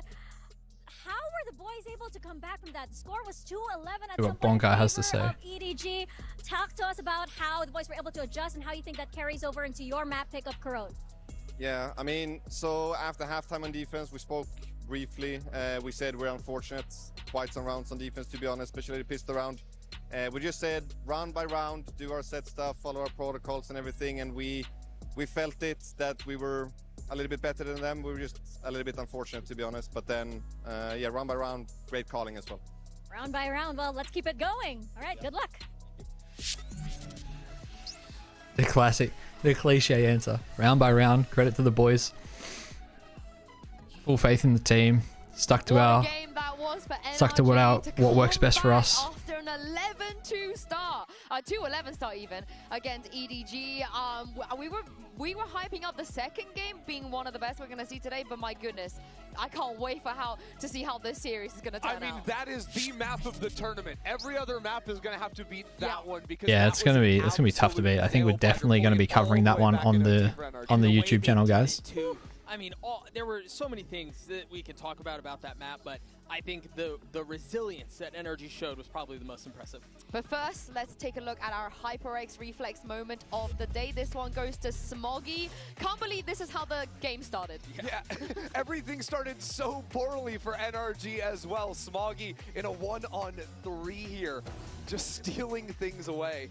Absolutely mental that he was able to pull away. This was just a classic. Yeah, a classic light armor in 3, freaking snaking around the map. Nobody ever really knew exactly where he was. And to be fair, to give Smoggy his credit, he played that to perfection. Oh yeah, his movement is so yeah. good.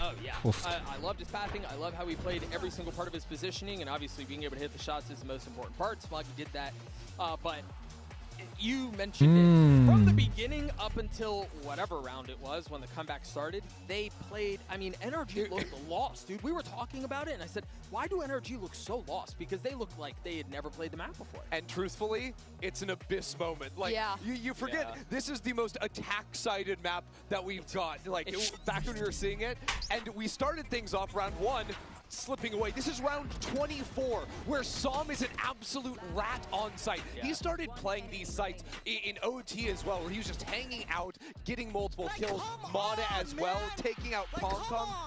It's just cinema. Yeah, Som, like, his stats were pretty abysmal, but he had some clutch moments. Som was bringing as well onto that stage. Where's, I was down there for a little bit with Katie and Kelly. You could really just feel the stress, first of all, from the NRG fans. Oh yeah. But then just the Where's pure the stats energy here? Radiating off of the This players on is stage. is just crazy. 16 out of 16 plants coming out of NRG. They had a great game plan on that attack side. Yeah, they did such a good job, and I think that they really figured out, especially just playing their post plants in particular. A lot of teams will fall off of the site on Abyss early on, play the post plant, especially over towards B, but I think NRG consistently were leaving players on site and fighting forward. You think there's A post plants where they're going up rope multiple times.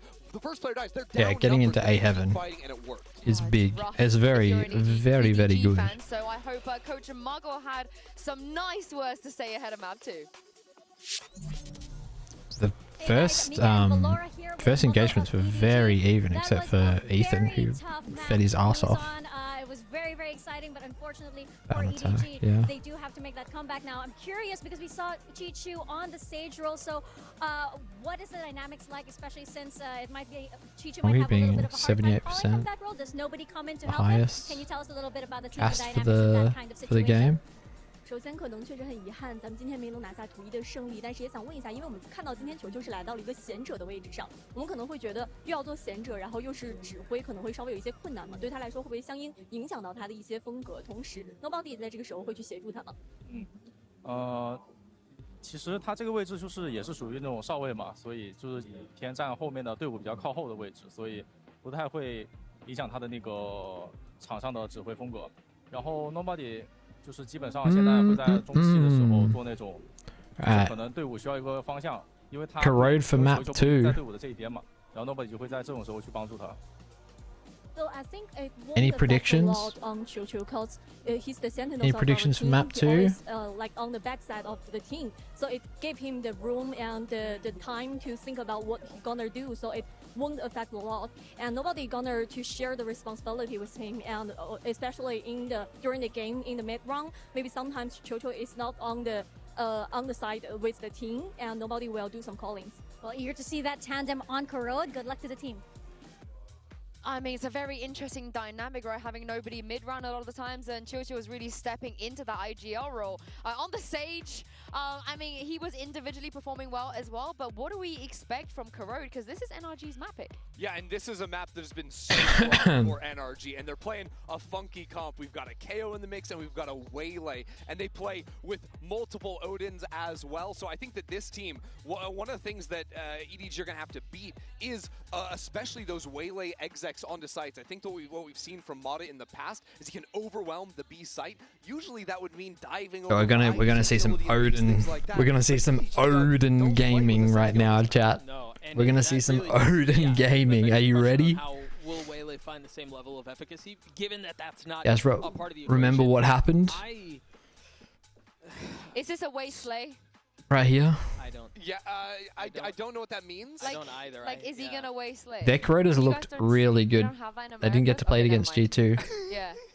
The G2 also plays the Waylay. Yes. Would have been an interesting mirror. I'm sorry, we're kind of just no-butting you here instead of yes-anding. We need to do a little bit better. Honestly, Mata, incredible on this map. So he does waste lane. Yeah. We'll give you that. He's locking in that next to Ethan's KO. Of course, on the other side of things, that's right. Is that double duelist look for EDG. I feel like we've seen this from EDG, right?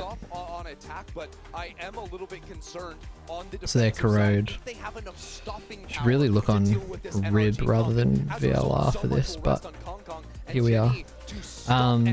Before they actually get onto the execs. I'm also a little concerned. They're 3-1 on it. To be honest, I think they 1-4 a lot. They don't really put a ton of focus into the middle of the map, given that they don't. 2-1 with this comp. They lost to DRG. Play quite that way, but if you're ignoring the middle of the map, I think NRG are going to abuse that. We know how proficient they are on the defensive side, although Abyss would suggest otherwise, given what we just saw. I'm concerned. I'm genuinely concerned for EDG here. I'm just so excited to see this.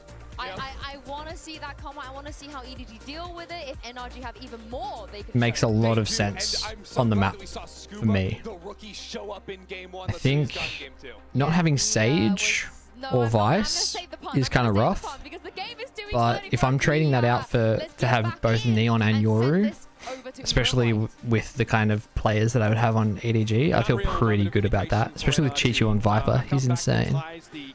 But Chichu's Vice is like so good. And a slow start from Mata turns into Bro just taking over I'm less of a fan. I don't like the KO that much on Corrode. But I do really like the Waylay.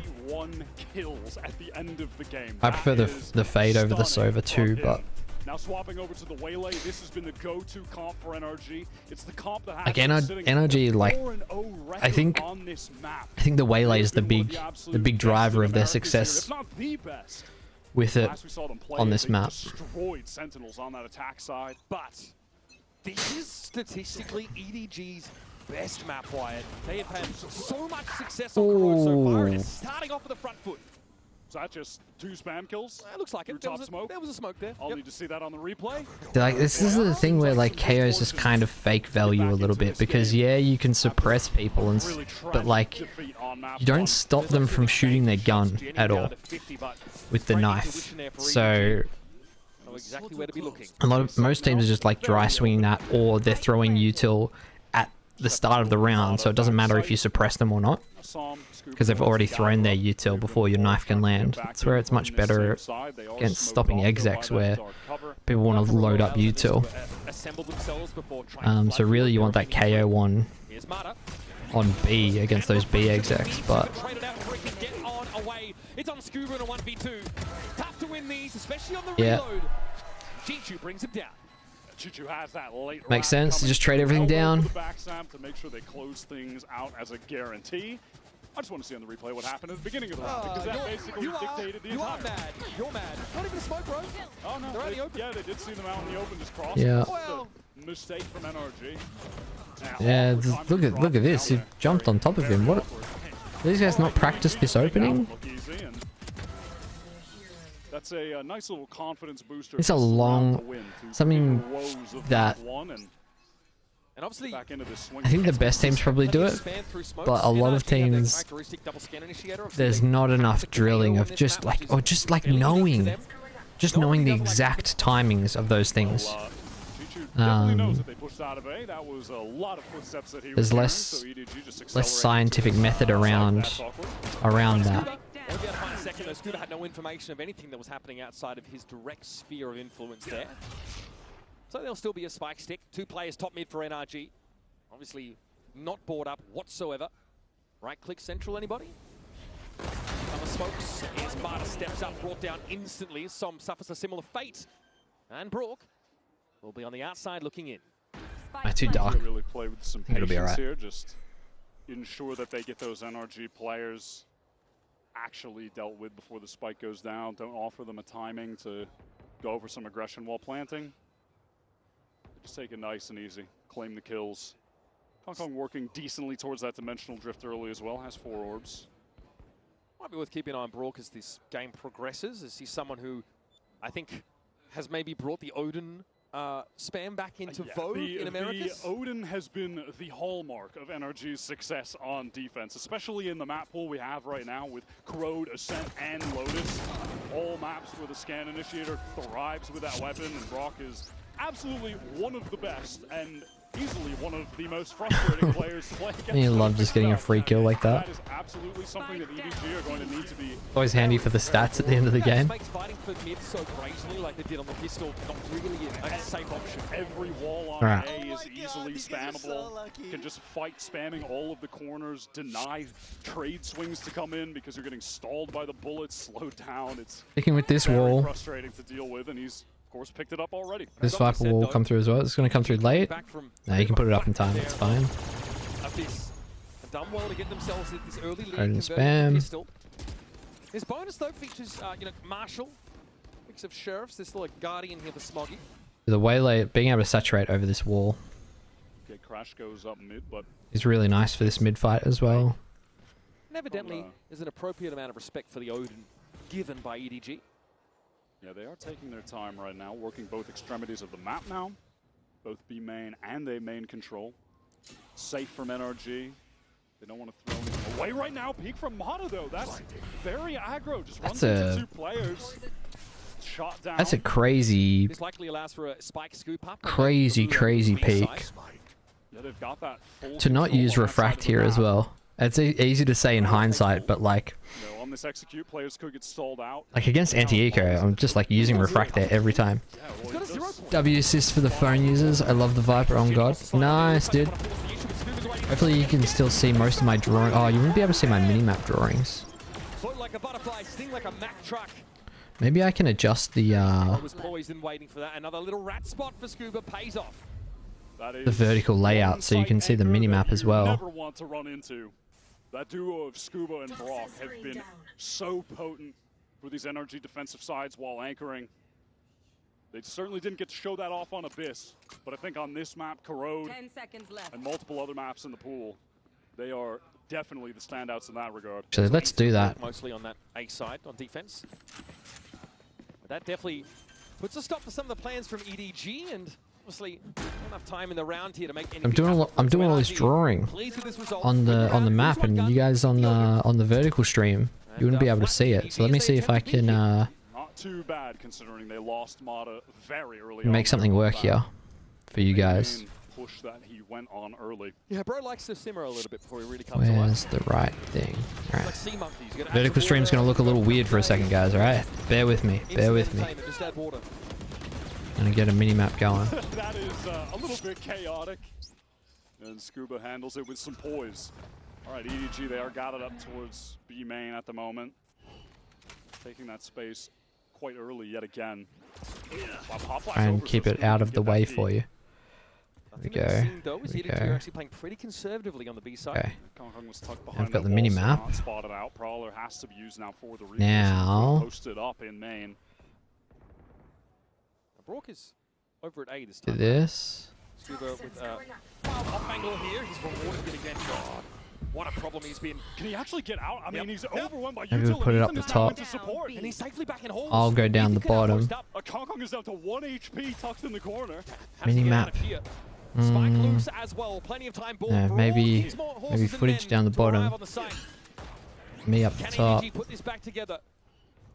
Minimap in the middle. He's better drop to the side, but God, pushing any further than where Kong is should be lethal. The NRG, they're not rushing this. They're just playing off this crossfire setup. T2 straight in the eyes of Scuba. Guy has been unflappable so far.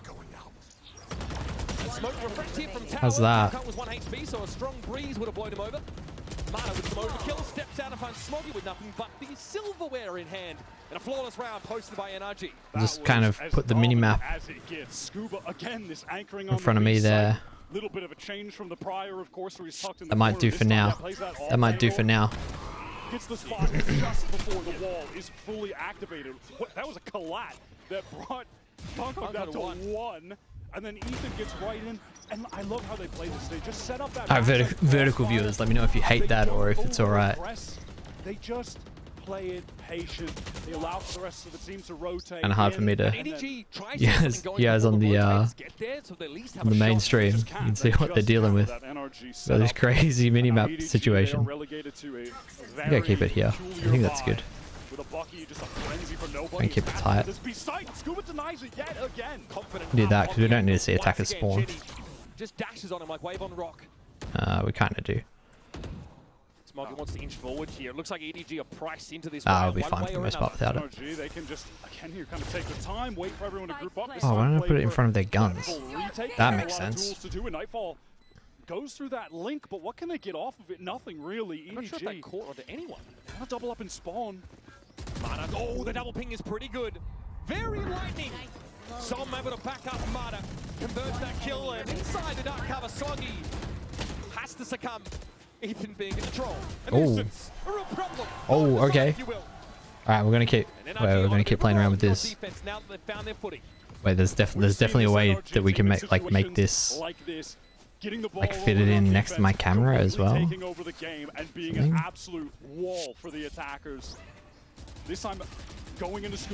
The problem is that I'm working with like. Oh yeah. I just like fit myself in here. Hey, why are they testing the kid, man? Why are they testing the kid? Referring to yourself in the third person. Oh, what if? This has got to be a timeout. Oh wait, am I cooking? Wait. On his global debut. Oh, we got the timeout here, guys. We got the timeout. Perfect. Perfect. He did the same thing in playoffs. Even in that game, I think against Sentinels, also against G2. Yeah, even in the finals, players by far, where they struggled against G2, Scuba was their top player. And in that game against Sen, the lower bracket final, that was Brock having a star-making performance. He played very well on Abyss, but I was in that lower bracket final where Brock went plus 30 This is so awkward. 9 first kills, 0 first deaths against Sentinels. In 4 maps. And then I add my camera in. This is so jank. Add source. Bring the camera back. Now, of course, like we've mentioned, much more still to be seen from EDG on what has been their best map. Definitely expect to see them leverage this double duelist a bit more extensively now that the dimensional drift is available to Kung. We did mention it on Abyss, and I think I can just kind of put myself here. A wealth of experience against double duelist teams in their Omega group in America. That kind of works. 4 out of 5 opponents they went up against were double duelist I just need to teams. make it so hard for this look a little bit less weird. Champions, but they absolutely know the style EDG have here. And something I'm looking for from EDG is just how they put together their set plays on the attack side. Pull this up, pull this down. Oh yeah. Oh look at this. We're cooking with gas. Pretty good regionally at dealing with that gun disadvantage. Not a factor in this round. They have to buy it. Want to see more from them. A lot of spam coming down mid. Brock playing in that A link, just dispensing his various pieces of utility to get some info as to what EDG's plan in mid is, and there isn't much of one. They've retreated after spamming. After there we go, guys. There we go. Get into A main. Vertical viewers. How's that? Space. All right, convergent paths being wound up here. This could be potent. The convergent paths with the Odin spam. Yeah, that hindrance buff could be a debuff rather could be a huge issue for EDG if they try and break through A main. Alright, what happened in this round? EDG's gone A. The Waylay ult comes in. Convergent paths, everyone slowed to shit. Mada's got the speed buff. Shock dart. Odin spam. Saturate. Yeah, they're just sitting ducks. He's done it again. Brock's done it again. Wow, what a shot from Chichu, just pops out of the smoke. Wait, Brock got 3 and it's a 2v2. What the? Oh my god. EDG take it to him with both players, but do they expect Scuba this late? Scuba, just so you know, we're going to test the boy again. One more time. Oh, the kid, I believe. Oh, the kid. Sorry. The boy works as well. 8 and 3 already. He missed his lineup as well. Ooh. He knows he has to be. No, he has to be holding short. Yep. Heavy is the head that wears the crown and it goes rolling. Scuba steps up. So Scuba did something very interesting there on the micro. Testing Scuba. Relentless right now on Corrode. When he taps, he steps back and out. There's a little pro tip for you guys from Scuba. Look, see, he paths this way. I'll show you on the whiteboard. Okay. So when he taps, it's like this. He taps. He does. Who was he? He was Viper. He taps. Instead of pathing like this, he goes like this. He gives himself angle advantage, right? Or like at least reduces the angle disadvantage that he has. Get himself onto a better angle for free. Conveyed a little bit of info to Ethan. It's another half buy here for EDG. Couple rifles, couple stingers. That's something you should do pretty much every time you want to tap and swing. Always try and step back from the angle that you're expecting them to come from. Yeah, just expected another step forward, but it was one step back there. They're going to test the kid again.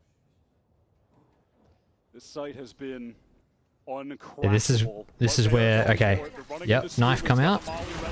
It comes out in time, yep. Suppresses the exec, but Neon's already on site, and that's crazy timing from Chi-Chi. Very nice. Is on the receiving end. Oh, that's a crazy adjustment. They still have to deal with Scuba here, and Ethan doubled up high-low. Perfect. Yeah. Wasn't even needed there. Scuba very comfortable from Just that hold elbow. Eventually that was brought down. That's all you need to do. Nobody has to stick it here. Chichu miles away, has to get through B main. Smoke's coming down now from Ethan.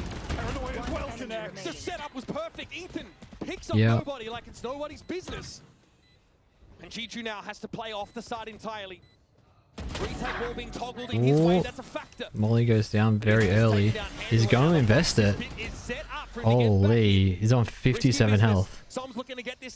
Crazy. He missed it. He missed it. Yeah. The gamble from Chi-Chi.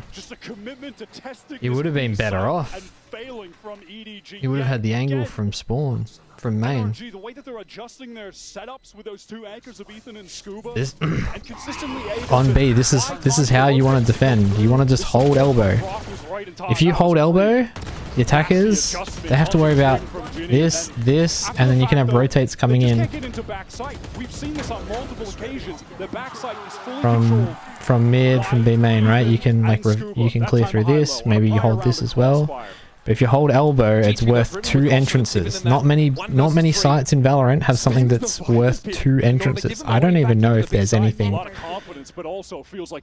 does work the same as that, actually. I'm going to try to do whatever it takes to claw for it, and it's all for naught. That ultimate. Icebox mid has a similar kind of thing, but not exactly the same. The Neon spotted crucially. There are 4 ultimates available for NRG on this round. Especially not something on site. This A site. That's a tag on the clone by the looks of things. Nothing off that Hunter Spirit, but Scuba now preemptively throws a Viper's Pit down on the A side. This isn't enough yet to deter EDG. They may exit via a link though. Yeah, all of it encompassed by that. All the EDG feeling pressure to retreat. Oh, Scuba's here? Let's go the other one. Yeah, genuinely time to go to B, but now you're going to deal with Brock with that Odin and a total lack of main control. You know, when they come in, Brock could try to go for some spam, retreat back to elbow, and then Mata has the cross with this offer to push onto it. Oh, like another wall. Oh, the Odin spam's crazy. Somehow alive though, Mata gets traded out. He's done so much damage. Oh, the flash is terrible. See, like, why are we playing KO? We can't even pop flash. Now Scuba and Som had to put it together. I mean in general, by the way, I'm not like calling out Ethan for not knowing how to pop flash. Got ready for the swing, but still recovers in time, and even found Ethan off the backside. And now there's this wrap coming in. Ginny getting into elbow. Som has to drop, has to make some sound, and beautiful. The thing is, though, perfect moment for the swing. Why are we only ever buying one Odin? If we know how good it is, why are we not buying a second? I'm asking the real questions here. There was no one who would have been able to kill him. He could have just posted up in main. That would have been so difficult for EDG to deal with. The sick from Kang Kang. Yeah, and then that 3K is beautiful. Beautiful stuff. And also, the null commanding Ethan is not in a position for that ultimate to have any effect. So he spares his team the suppression and gets 3. So many ultimates used in that round for NRG. Like, this knife is just such fake value. Like, what is it accomplished here for NRG in mid? Now they're the one with the ultimates advantage. Nothing. It hasn't stopped Yoru from getting out. Like, Kankan's just sitting here now. Like, hasn't pushed up for a swing. Trying to wait patiently on this. Som is very far forward though in yard. Trying to reposition himself. ooh. Case of that flash here. Now Arbus is spotted out by this dimensional drift. Som is on the retreat. Gets out of there. See you later. Oh, the saturate. Oh, he misses. Holy. Not going to be able to connect though. That's the Horde in play. 0 point captain, 3 EDG players. They want to keep this going. Look at this triple face. Yeah, just holding back of A. Just holding back near tank. That's not been swung into yet. Yeah, EDG, they don't fully commit. They're just planting. These don't have holes. I don't have holes. Is this? Where is this orb placed? But he's left upon instantly. And as good as Scuba's been, he has been put out of the action this round. And now it is going to be time for him to save. Ethan is on very low. Very interesting. Is that an attacker's or that must just be EDG's orb, right? Like here. Finally stop the bleeding, get back into the game. They made the right decision in that execute in terms of where they were planting, how they were playing off of the spike. They didn't overcommit. If they had, they would have went right into that. The thing is, like, this, if you had this orb as a defender somehow, really well handled. you'd do something like this, off that A side. then have this to play in, so that you could, you know, you can swing out of this, you can hide from util. It's kind of an interesting idea, and you like keep this flush. And you can have it so you protrude into their space, so you can make flash plays out. You could like haunt above this, time to just simply avoid Scuba on this and then like spam. It's been locked down on the left half of the map. It'd be a very interesting defensive orb. 0 point goes down bottom mid, doesn't catch anyone out from EDG. I have to play around with that. Back to the game. More just free mid control for EDG. Is out droning through link out to mid. And did he see him? I don't think spotted him, but Kong thought he was. Can't really blame him. Teleports to the team. They're going for the B exec again. They're testing Scuba again. Jenny tucked in the corner. Ethan now with the fragment to try and dig him out. Smoggy took some damage from Virginia's yeah, the trade crossfire. No more Viking util. Yeah. Unreal. Flash. Spam doesn't come through. How does he not trade BV2. That felt like a sure kill. Kankan's just walking up mid. Did he hear him? He must have heard a foot. Yeah, he did. He did. He heard him. Look, he pinged it. Now they just have to worry about flank as round's over. Nothing for Som to see here. I found one. Oh my god. No one was holding heaven. Som could start to cut the side up a little bit with these smokes. But still, he has to worry a bit about his elbow. You can see he is paranoid. That smoke comes down to Smoggy, try to get in front of it. Time is beginning to get very low. Yeah. Hearing that footstep, Kankan hearing that footstep was big. Was big, very big. Things just break very well, very favorably for EDG on that B side hit. Those were some very snappy, gorgeous shots from Ethan. This little adjustment to the left on nobody was lovely, but the fact that Genie gets that foothold and finally he's able to take down the Viper on the entry is massive. That's the first time they've been able to immediately deal with Scuba. And unfortunately for Brock, he really looked like he had a sure kill with that Odin. And he tried to go for an aim adjustment. And then he just loses out that duel that he absolutely needed to win on the trade. Just the raw charisma from Kung. It is palpable. And so far, he has been or Scuba. Engine room for EDG on this corrode comeback. Good start. Look how sad he is. Win, but then that first gun round, I have to play with hair in my face. Now, though, with hair. And Bonkar needs to phone in. Sag. Playing with hair in my face. Convergent paths from Mata. Wait, vertical stream. You guys not getting this This beautiful drawing that I'm Been doing. You impressive from guys EDG, aren't this whole able to time. make the adjustments. Some good calling right now. That convergent pass, the first time we saw it, looked very disruptive. EDG I'll fix hit that. on mass by it in yard as they tried to approach that A side. Conservatively, Marta didn't really play into it, didn't rush at them, used it to stall, to disrupt. Now, what is the play from NRG? EDG have been very willing to press up mid, get that space after and during the wall goes up.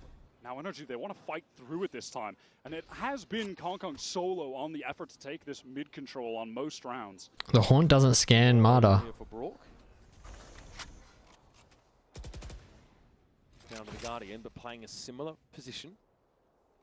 Still good bullet That's penetration. very So, interesting. you want to make full use of the paper mache walls. Off some contact, Ethan is ready to just flash out. Take this fight towards mid. The dark cover drops, so he doesn't need to get out of the way temporarily. Marta also set up to just stay entrenched here and then respond quickly if there's an A hit. Smoke off the half wall. Som here with the judge. But they are going to step forward now. He sees it. As they're coming. Oh my god, it's so disgusting. It's so disgusting. Convergent paths, saturate. Yo, Marta just swings without ever using refract. How many times has he actually used refract this game? Smoggy now in a 1v5. All too much to do, but he's made a good start. Knocks down to 1v3. He has ult. 6 HP. He's just dead to KO here. Just gambles. Yeah. Just gambles that he's not there. Excellent setup from NRG and making that adjustment out of the timeout to fight more targeted for that mid. And it just pushes those EDG players fighting through A main right into the judge. Som had a nice position there, kind of just tucked in that corner of the dark cover. A little saturate to clear that corner by Marta. And then when the split activates, Marta rips that ult in mid. It was well executed. That puts NRG back in front by a nose. Now they've got the overdrive to stare down from Jenny. EDG hoping maybe for a fast play to get them to parity at the end of this first half. Brock has gotten the money to get the Odin activated again. It's been middling in its impact, I feel. Which is a rarity for a Brock Odin game, if we're being honest. Now EDG, they buy their time in mid. 0 Okay, does now we make should be able to connections. have. Now they work their way up. And now we're cooking. Hi chat. That's just going to be a fake from Kong, but NRG, as far as they know, could be, looking down the barrel of a B split. They've lost all that control. Yeah, Som though can get back into tower on B side with that ultimate. Able to reinforce pretty effectively, and they're looking to really clear mid now. And Where's this land? Probably here. EDG's execute stalled out by the mollies on main. Another now from Oh, this all. He's got the knife. Unbreakable. Tags 3. There's 4 or 5 of them here. That makes it quite hard. Look, there's kind of stuck front side. Odin's here. He just spams. He gets flashed. Oh, Jesus. And Prey. Scuba good for 1. Always seems to be the case in that position. Jenny's able to get in there and finish the job as he's down to 10. Pretty shocking, honestly, that EDG are able to make that work. But it's them. weird that Brock's trying to fight for this when we're back here like fighting for this. Say we, but On a very clean B hit, all things considered. Really competitive first half. Great to see that recovery from EDG. They're able to make the right adjustments at the right time when it looked like things were just spiraling out of control, and we've got another close game. As you're a bit disjointed with what they're trying to do that round. Either we need to be swinging forward with that Odin spam for cover, or we need to be falling back. There's no real in between.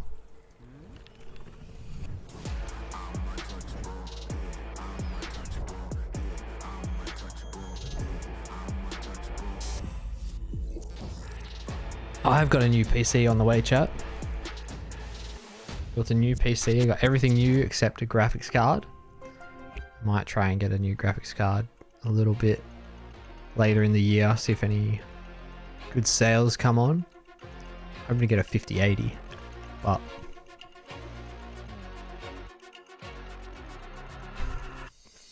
That shit is expensive, chap.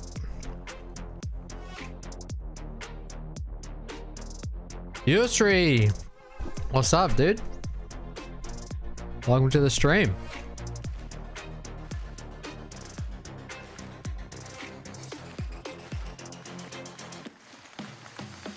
Don't tell me you've come here to pester me about work questions.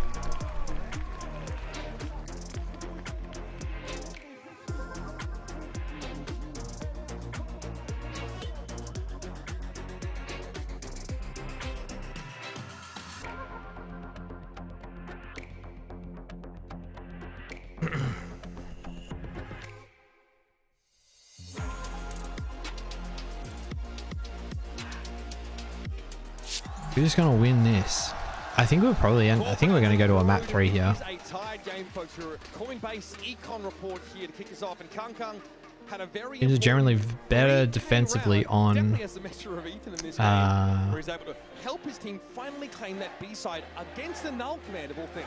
And it is On defense on Corrode. Came for the Waylay clip. Spoilers. Of those anchors, especially towards B, where they No telling. No telling. at the end of that half, able to tie things up.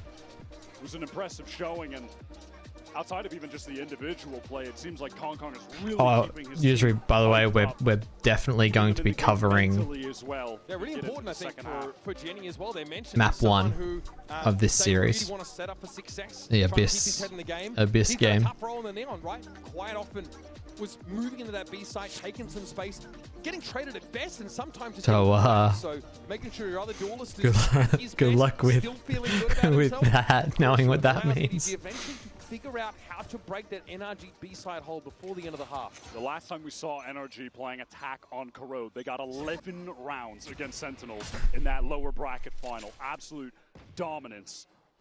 Can they repeat a performance like that? Are EDG ready to stave off how strong they are? I need a haircut. Look at this. Look at this.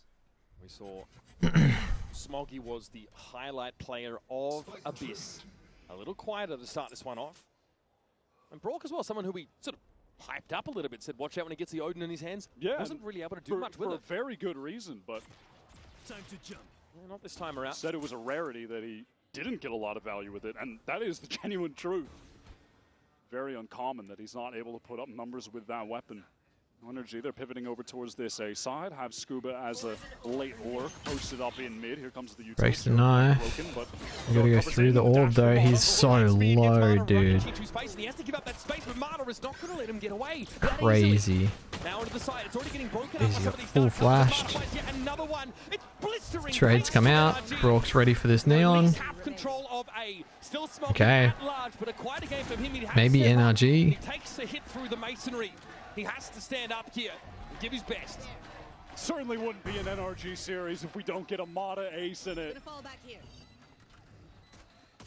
And the man has produced them with uncanny frequency in Americas. Yep, he is the all-time ace leader in the region, but Smoggy on for another pistol clutch, but denied by Sam. Wow, I really thought Smoggy was going to get it after that first, that double. In these situations, the threat to overwhelm you very quickly. That's just a pistol round. But you can see the ID from NRG, who want to make use of this guy. A real lightning bolt out there on the field. It gets that first. There was a really cool little flash thrown at the ground from Ethan as well that fully blinded nobody, so Mata could get an easy second on that side anchor. Man, if Smoggy did it again, he was so close. So I'm able to stand up there and be the neutralizing presence NRG needed. Stabilizes for the team, and now they have that second round bye, which involves a couple rifles, a couple pistols, and the one stinger for Mata on this entry towards Link in prime position to get his, but it's a fight down mid from EDG. Yeah, Kang wants a bit of it, and he's already collected up 2 of those sheriff kills. Doesn't want to give up the space quite yet either. He gate crashes over to B, but there is an insert of Smoggy left top mid. NRG suspected, and of course have the penetrative power of the Vandal to try and dig him out. And they're able to pick up the important guns onto some of the players who did just have pistols, and now go for the rotate towards that B side. A B side where the gate crash from Kong has just been thrown to, so can get a fairly fast rotate there if necessary. EDG, they do want to commit to the effort of holding mid, catching a player there. You see how important it was that Scuba stays alive in that early trade. It allows NRG to get out of mid, and Kang's none the What gun do they have in mid there? What are they going to be able to pick up? They're going to invest ult here. They're really nervous. It's crazy that Mata has a fucking second round ult. And honestly, when you get him on round 2, I guess, sure, just send him. Let's make sure we win. I believe we call that easy come, easy go, right? We'll play off the site. Back and right on up here. Mata, of course, has a light speed to get in. No refract, though, to get out. Planet obviously pretty well out in the open. That dark cover's about to dissipate. Chichu spotted. Dancing the boxes in the background. There's a flash, but no attempt to actually play through it for NRG. Mata's hoping to get some information from above that wall, but sees very little. There's a gap in the wall. Might look to exploit. Not quite quick enough on the trigger finger, though. It's the Vandal that gets the better of him. Yeah, it should be. Yeah. Big frags should be enough to close it out. And NRG converts. Only one gun taken out of the round. Much like the pistol, one thing that NRG do really have drilled into them is that those late game just team spacings. Like just every round, they're always fighting together. They just group and they just deathball these low number late round situations. Pretty much every time they're just all together. Sheriff, nobody instantly over towards the Odin as well. So it is a mixed kind of half-by, really fast for Mata getting into that link. 0 point confirms a lack of presence. Kang with the mid-swing. It's the first one to Ethan. Makes it work with the Bulldog of all things. Mata just a little bit haphazard there. Steps out into a double face. Very far ahead of the rest of NRG. That is... A solo mission that goes wrong. This is a interesting wall too. That A main ground to assist in time. Now look at this stack up from EDG. This should absolutely shred NRG when they round this corner. Time for the kid to test the champs, I think. Relay Bolt's going to slow them up. Okay. On Jenny around the corner. Good shock. That hits. That's a lot of damage. They're both low. Area of effect. It gets a good amount of damage off onto these two players, but still they are committed to just holding this together. EDG also not moving off that B side yet. Swinging the double face. The dark cover breaks it up though. Jenny down. This is dangerous. Oh, he swings. Oh, what a shot. Oh my god. Oh my god, the spray transfer. Up to a casual 17 kills. Leading from the front. Begins as well, taking that ISO'd fight. He pulled out the flash and put it away. It's an interesting decision there. Didn't connect onto Kang, and Mata so aggro in that moment. Because he swings so late. If he flashes, he gives it away. That's a very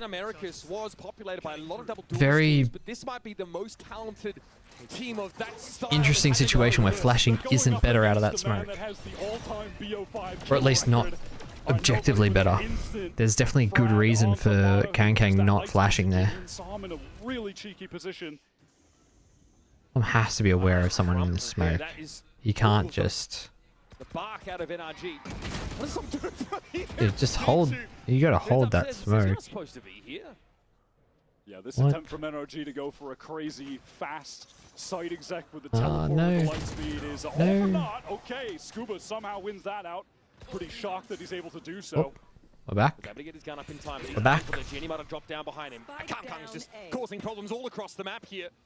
Yeah, it feels like he's in the walls at the moment. Brock is going to be able to get the spike plant down, but surely this is unwinnable. Actually, denied even of that by the utility coming through the haunt from the fade. Comes Kang again. Still a plan. That's what Scuba has to work with, but he has 85 health. He's got 4 able-bodied individuals standing between him and a round win. Make it 3. Tap on the spike. Kill the Kang. No, head ripped off. There's something here. Scuba. Oh my god. He had the clutch ace. Well. The ace clutch. Fast enough. Oh my god. That would have been the most degenerate thing I think I've seen. Yeah, frustrating for Scuba. Tantalizingly close to a legendary moment. You do not see crosshair placement get better than that. Oh my god, he was Holy ready crap. as well. He had it in the perfect spot to get that kill. But he was just a millisecond too slow. Too low. Frustrating. That's definitely not something you want to weigh on you. Oh my god. He's having an insane performance. Nobody again early with the spray through those walls. Brook suffers as a result. An orb still secured for the attack side. Scuba just blowing off steam, maybe. And didn't want to instantly swing through, was wall's not gonna last if Viper just steps through it. It is very interesting, this wall that they are using. Good as done for NRG, EDG. So it's much more of like this lurk pressure rather than teams who are... Most teams are doing a wall somewhat like this. Some teams are kind of even walling it like more straight on, like this. EDG defenders has unraveled them on multiple occasions. They'll have their own... Simply seeing what he can get for his money. Kakong really just feeling himself at this point, hungry to take more fights, hungry to get more kills. Sees Decayed down, TP across the way. Chichu mindful of it though. And Brook obviously. If I was going to do... So the thing about this wall, because it comes so close here, you get to... Even if you want to push through the other side, you get to... Like this guy can't hold this angle and have the wall, right? He has to like get all the way up here. Be able to hold down here, so you can kind of cross without that guy seeing it. Whereas with this one, he can always see here, so it creates more of a lurk threat, a more dangerous lurk threat. But I'd probably even like to see it more extreme. Next round starting, sorry. This is a pretty standard open from NRG, but does he expect a reclear coming already from EDG? 3 players in mid. No one covers him from bottom in here. He is alone in this position. And alone he will fall. Now they make control firmly in the hands of EDG. Just flush him out. Now they've got to go. No dash, but no one's on site, so it doesn't matter. Not here for the hold. But it wasn't. And now the pick goes down. Now it's into the 4-on-4. A lot of side control. You've got 2 players from NRG forging already into back halls. Scuba needs to stay alive though. Kakong needs the skill desperately, but Brock ready on the angle to support. Odin in hand as well. That's going to be a problem when we come to this post-plant scenario. A very timely 0.63 top mid. This is a great reposition from Psalm as well. Getting into heaven. The backstab can activate at any given moment. Jimmy's going to try and accelerate over towards main, but there's far too high density of players here. Chichu in the pit. Just in the pit, causing havoc. He's better off playing from outside and keeping this in hand. Spot some in tower, and he will be judged. And it is those 2 ultimates. 9-9. This is close. Perfect effect. Very swingy game. Very back and forth. Much better than Abyss. Mata dashing up into that link and staying committed to the position is something that he's done before. Yep. And so they're able to just isolate him completely to get that opening kill. It was a great idea. It's not the first time Mata's been very much out at sea alone in some of those early scenarios. It was just unfortunate that nobody goes down playing in heaven. I think, thought maybe the dark cover was coming. Not exactly sure, but that was an important kill for NRG to pick up. Regardless off, finally in the hands of Kakong. Scuba removed instantaneously. Absolutely brazen. Bro basically bathed in that molly from the Viper. Was happy to trade a little bit of health for the kill. Yeah, that's the problem with getting the conversion pass. Just 1 orb required at this point. With this wall. A whole lot to Kakong, who's perched up here waiting for a push through B main. Mid really not explored at all for NRG yet. Jenny with a fairly safe posting top mid. Shoulder peeking at regular intervals as Ethan is yet to show himself. Brock, a bit of a reclear towards A main. NRG have really slowed the pace at the moment. They need to commit a dark cover to obscure this top mid view. Danger. Virginia goes down to half HP. Just warning shots though, but NRG are looking to scale up this mid control now. This is about to get ugly. EDG, they want to pop out of this potentially. Oh my goodness, what a fight's about to happen. Oh my god. They go 3 for 2. I mean, unfortunately, are they going to go into B? Wow, using the waylay to bait. Now Kakong, who was positioned up in tower, gave up that spot to play back through spawn. And now Ethan planting for Mata to keep playing in that link. Now aware of the tower position. What is that from Ethan? 5 points. Ethan would have been able to see at the top of his head. Well, 4 more than he needed. That is just angle disadvantage there from Ethan. I can't believe NRG win out that mid fight. EDG have 3 players ready to activate on that Wow. contact from Smoggy. That's a huge round from They fight in the smoke. huge round from Ethan. I mean, that is just a disgusting way to be able to get the fight isolated. Yeah. What is that shot? Oh my. Crazy with the Phantom too. That hit him twice. Good jumps at him.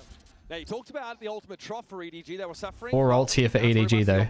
However, the weaponry is 4 quite there to ults. match it. They use one. Drift from Kong used right down mid. They're trying. They're trying here. They want the thrifty. He doesn't want to go back that far. Now the question is to what avail, right? But it is And look at this. Look at this proactivity. This is an interesting Viper wall as well. What the heck? And then Ginny tucked in the corner with the stinger. That's very interesting. Down the pace of the game now. Surprised they don't try and like give themselves a pocket here that you can play in this as a sneaky spot. Smoggy and Ethan respectively in that little exchange. NRG was aware that the weaponry isn't where it needs to be on the EDG camp.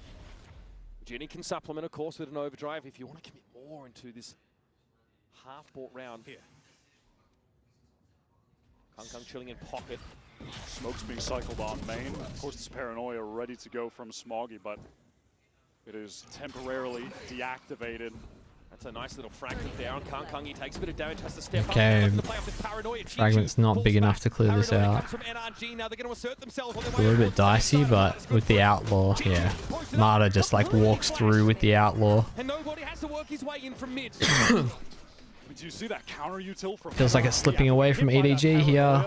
They're going to be kicking themselves, being up 11-2 on Abyss. The 2 anchoring players blinded. Might lose 0-2. And from there, they are just deleted with absolute ease from Mata press forward. Obviously, outside of the fact that NRG take another big step towards a series win, it's a buff around economically where they don't suffer any casualties to the... Not sure about that Viper wall from EDG, but I think it's just like an eco wall. And those kind of walls and plays, like when you're doing them just for the sake of being different on eco, if your opponent hasn't seen them before, okay, we've got time to talk.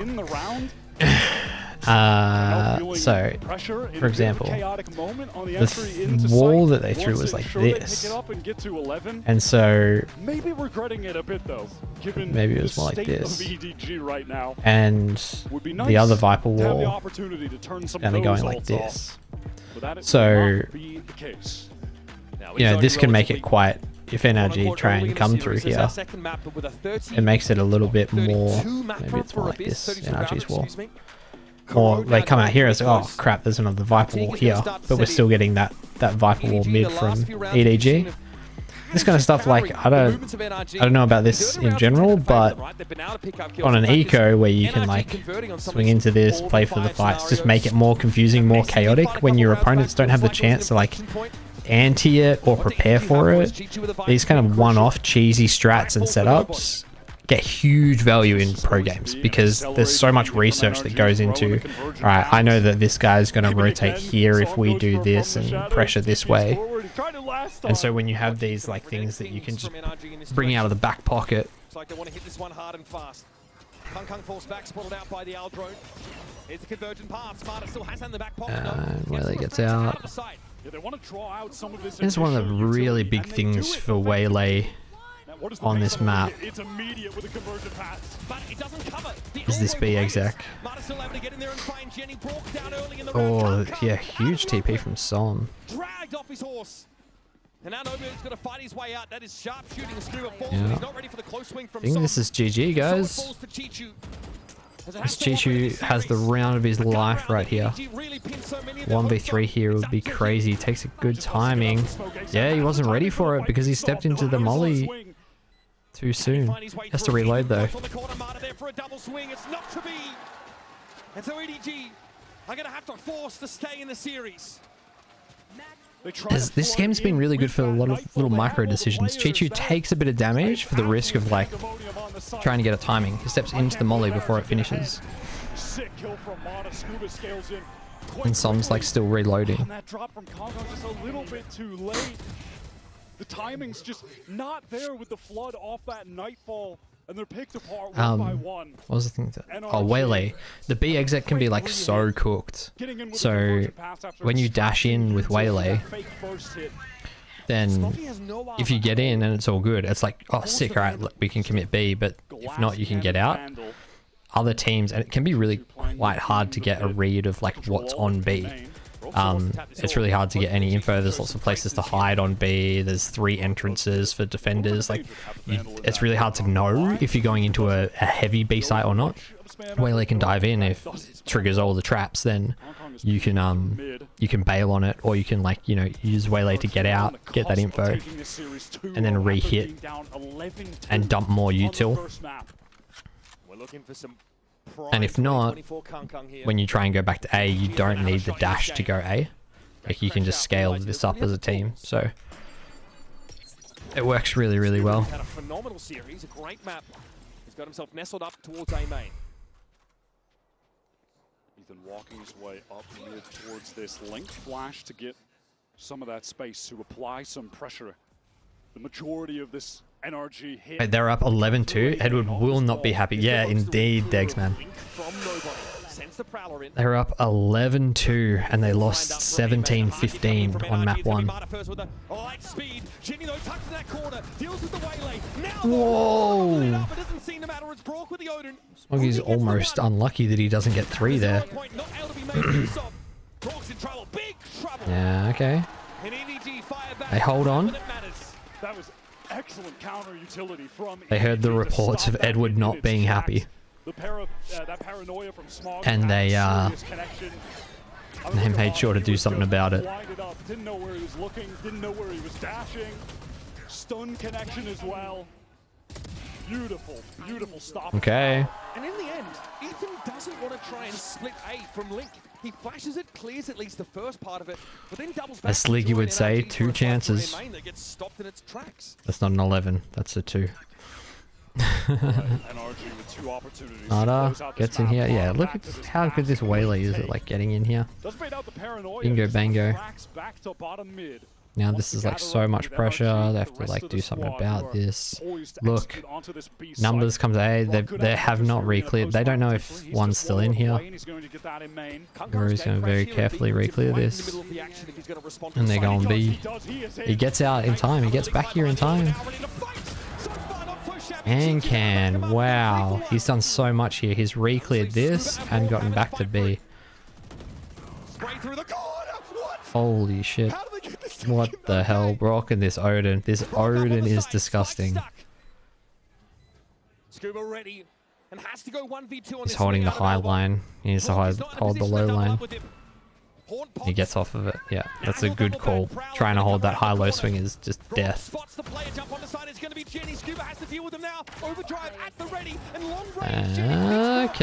EDG. Okay, the money's still good though. We're going to have a full buy final round. We're going to get double OT? You guys reckon we're going to get double OT, or are we going to get... we're going to get NRG closing this out. Perfect flick. Nice shot. Just too strong in a situation like that. Bro, he had the hair out of his face, I'm telling you. Frustration there for NRG, just trying to put this game to bed before EDG take it over. And now, oh, how's the crowd? I'm out. It's been them on match point, them struggling to close this out. The Edward Gamers, guys. Take us to back-to-back OTs for them to stay in this series. Just an unbelievable showing from both teams. Our 2023 Champions winner in Ethan against the 2024 Champions winners. I should like drink out the side because of the mic. In amazing fashion. And honestly, for NRG, it's been a it's like, why has he like got the cup on like an angle? In this series. Scuba with an amazing defense side. NRG now have had to throw caution. Raw hero play almost. Now, that hit towards B, you mentioned it. Kung just materialized in the middle. What do you think? Or do you think there's gonna be a Brock hero play in this round? Rated. Can NRG. Dom's had a big bounce back from last game as well. Look at this. 22, 12 assists.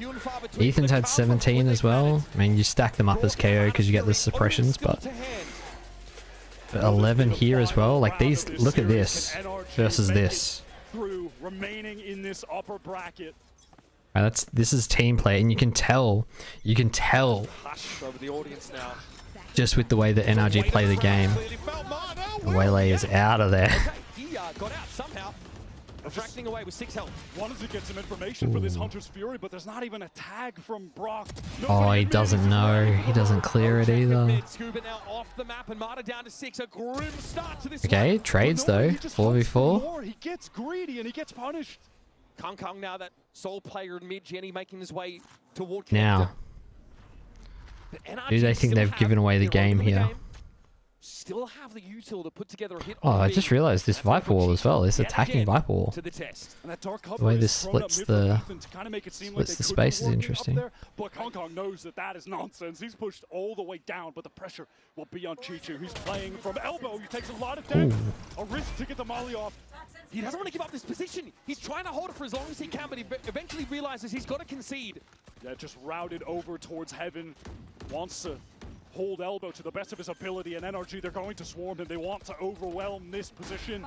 They're running out of time. They take it now. They slow down. There's going to be players coming from top mid. Chichu can still set up here in tower. There's the paranoia, and that's the signal. At least they've got elbow control. They can force this wrap. It's smoked off. Brock gets 1, 2v3.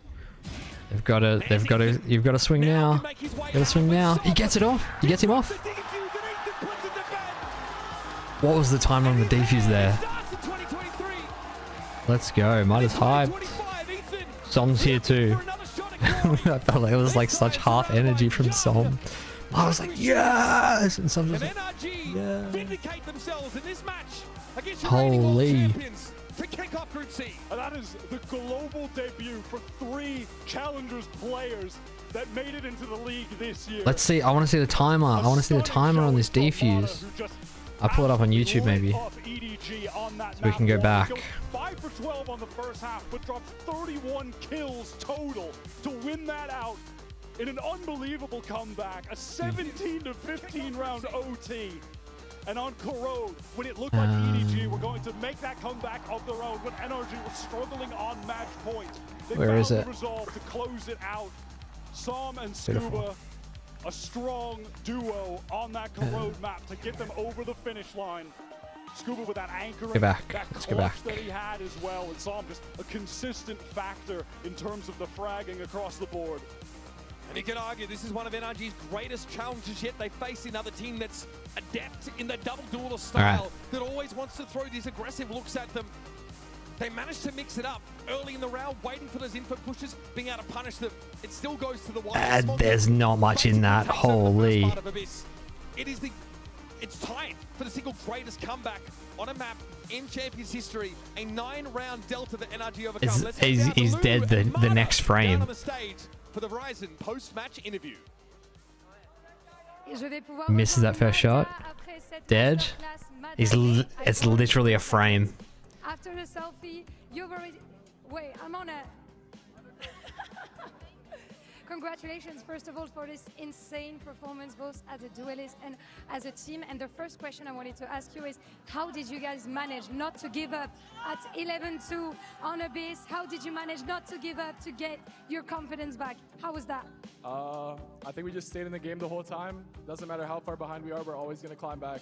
That's one of the key things I love Valorant for, is because it literally doesn't matter if you're 12-0 down. Like, they can get 12 rounds against you, you can get 12 rounds against them, right? It's not like there's strength that builds up and you have to like fight from behind. Every round is a reset, so you just always have the chance to go on a run.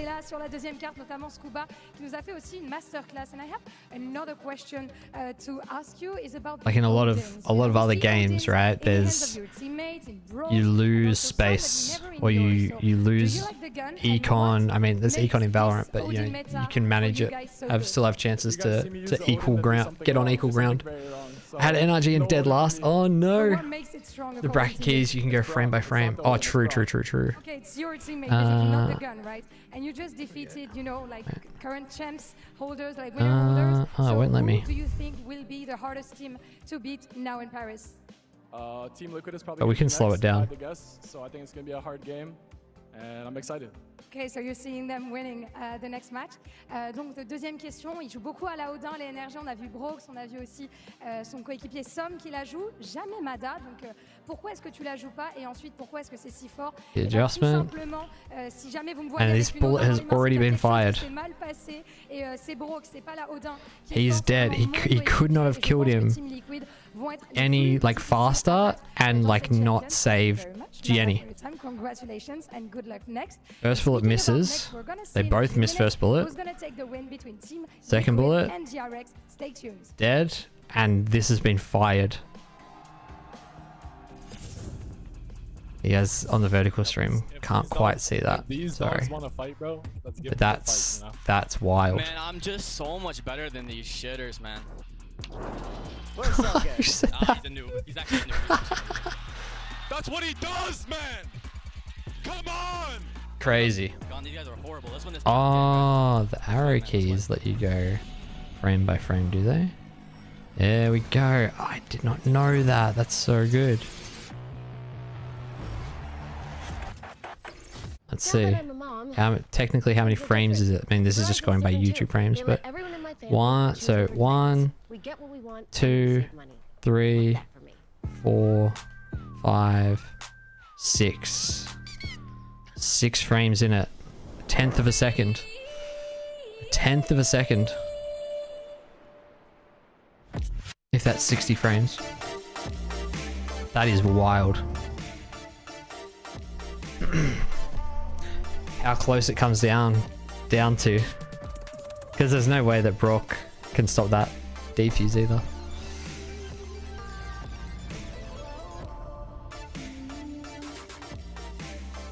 What a crazy series. What a crazy series. Let's review the stats. Turn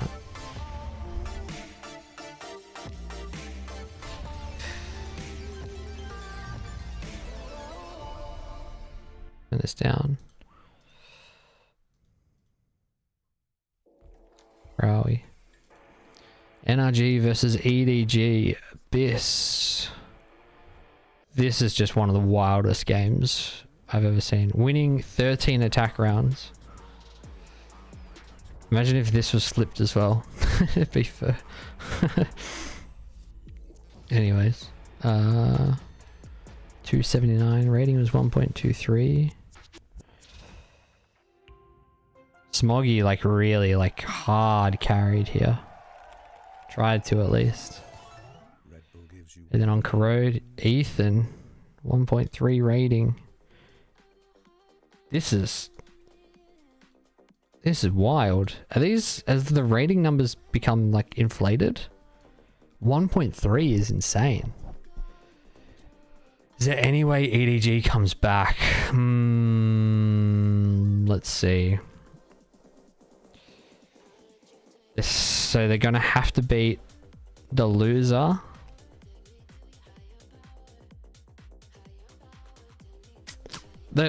They very well could beat NRG, like for sure. If NRG, so I think this is Liquid. I think DRX goes down here. I think EDG beats DRX. I think Liquid beats NRG, so I think we probably get the rematch here. But I think I'd give it to NRG, and it's because of this. Because in the long run, this matters.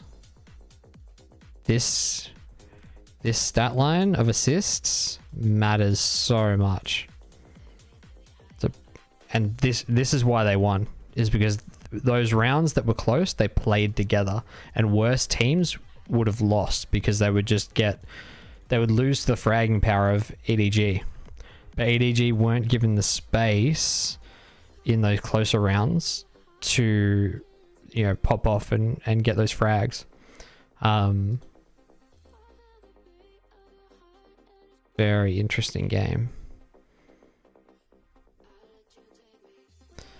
Marta, 58%, but arguably had so much impact. Even though this is a 58% cast, negative KD, 0.69 rating, the pressure that he applied, like, in pushing mid, they just kind of dangled him out of on a string.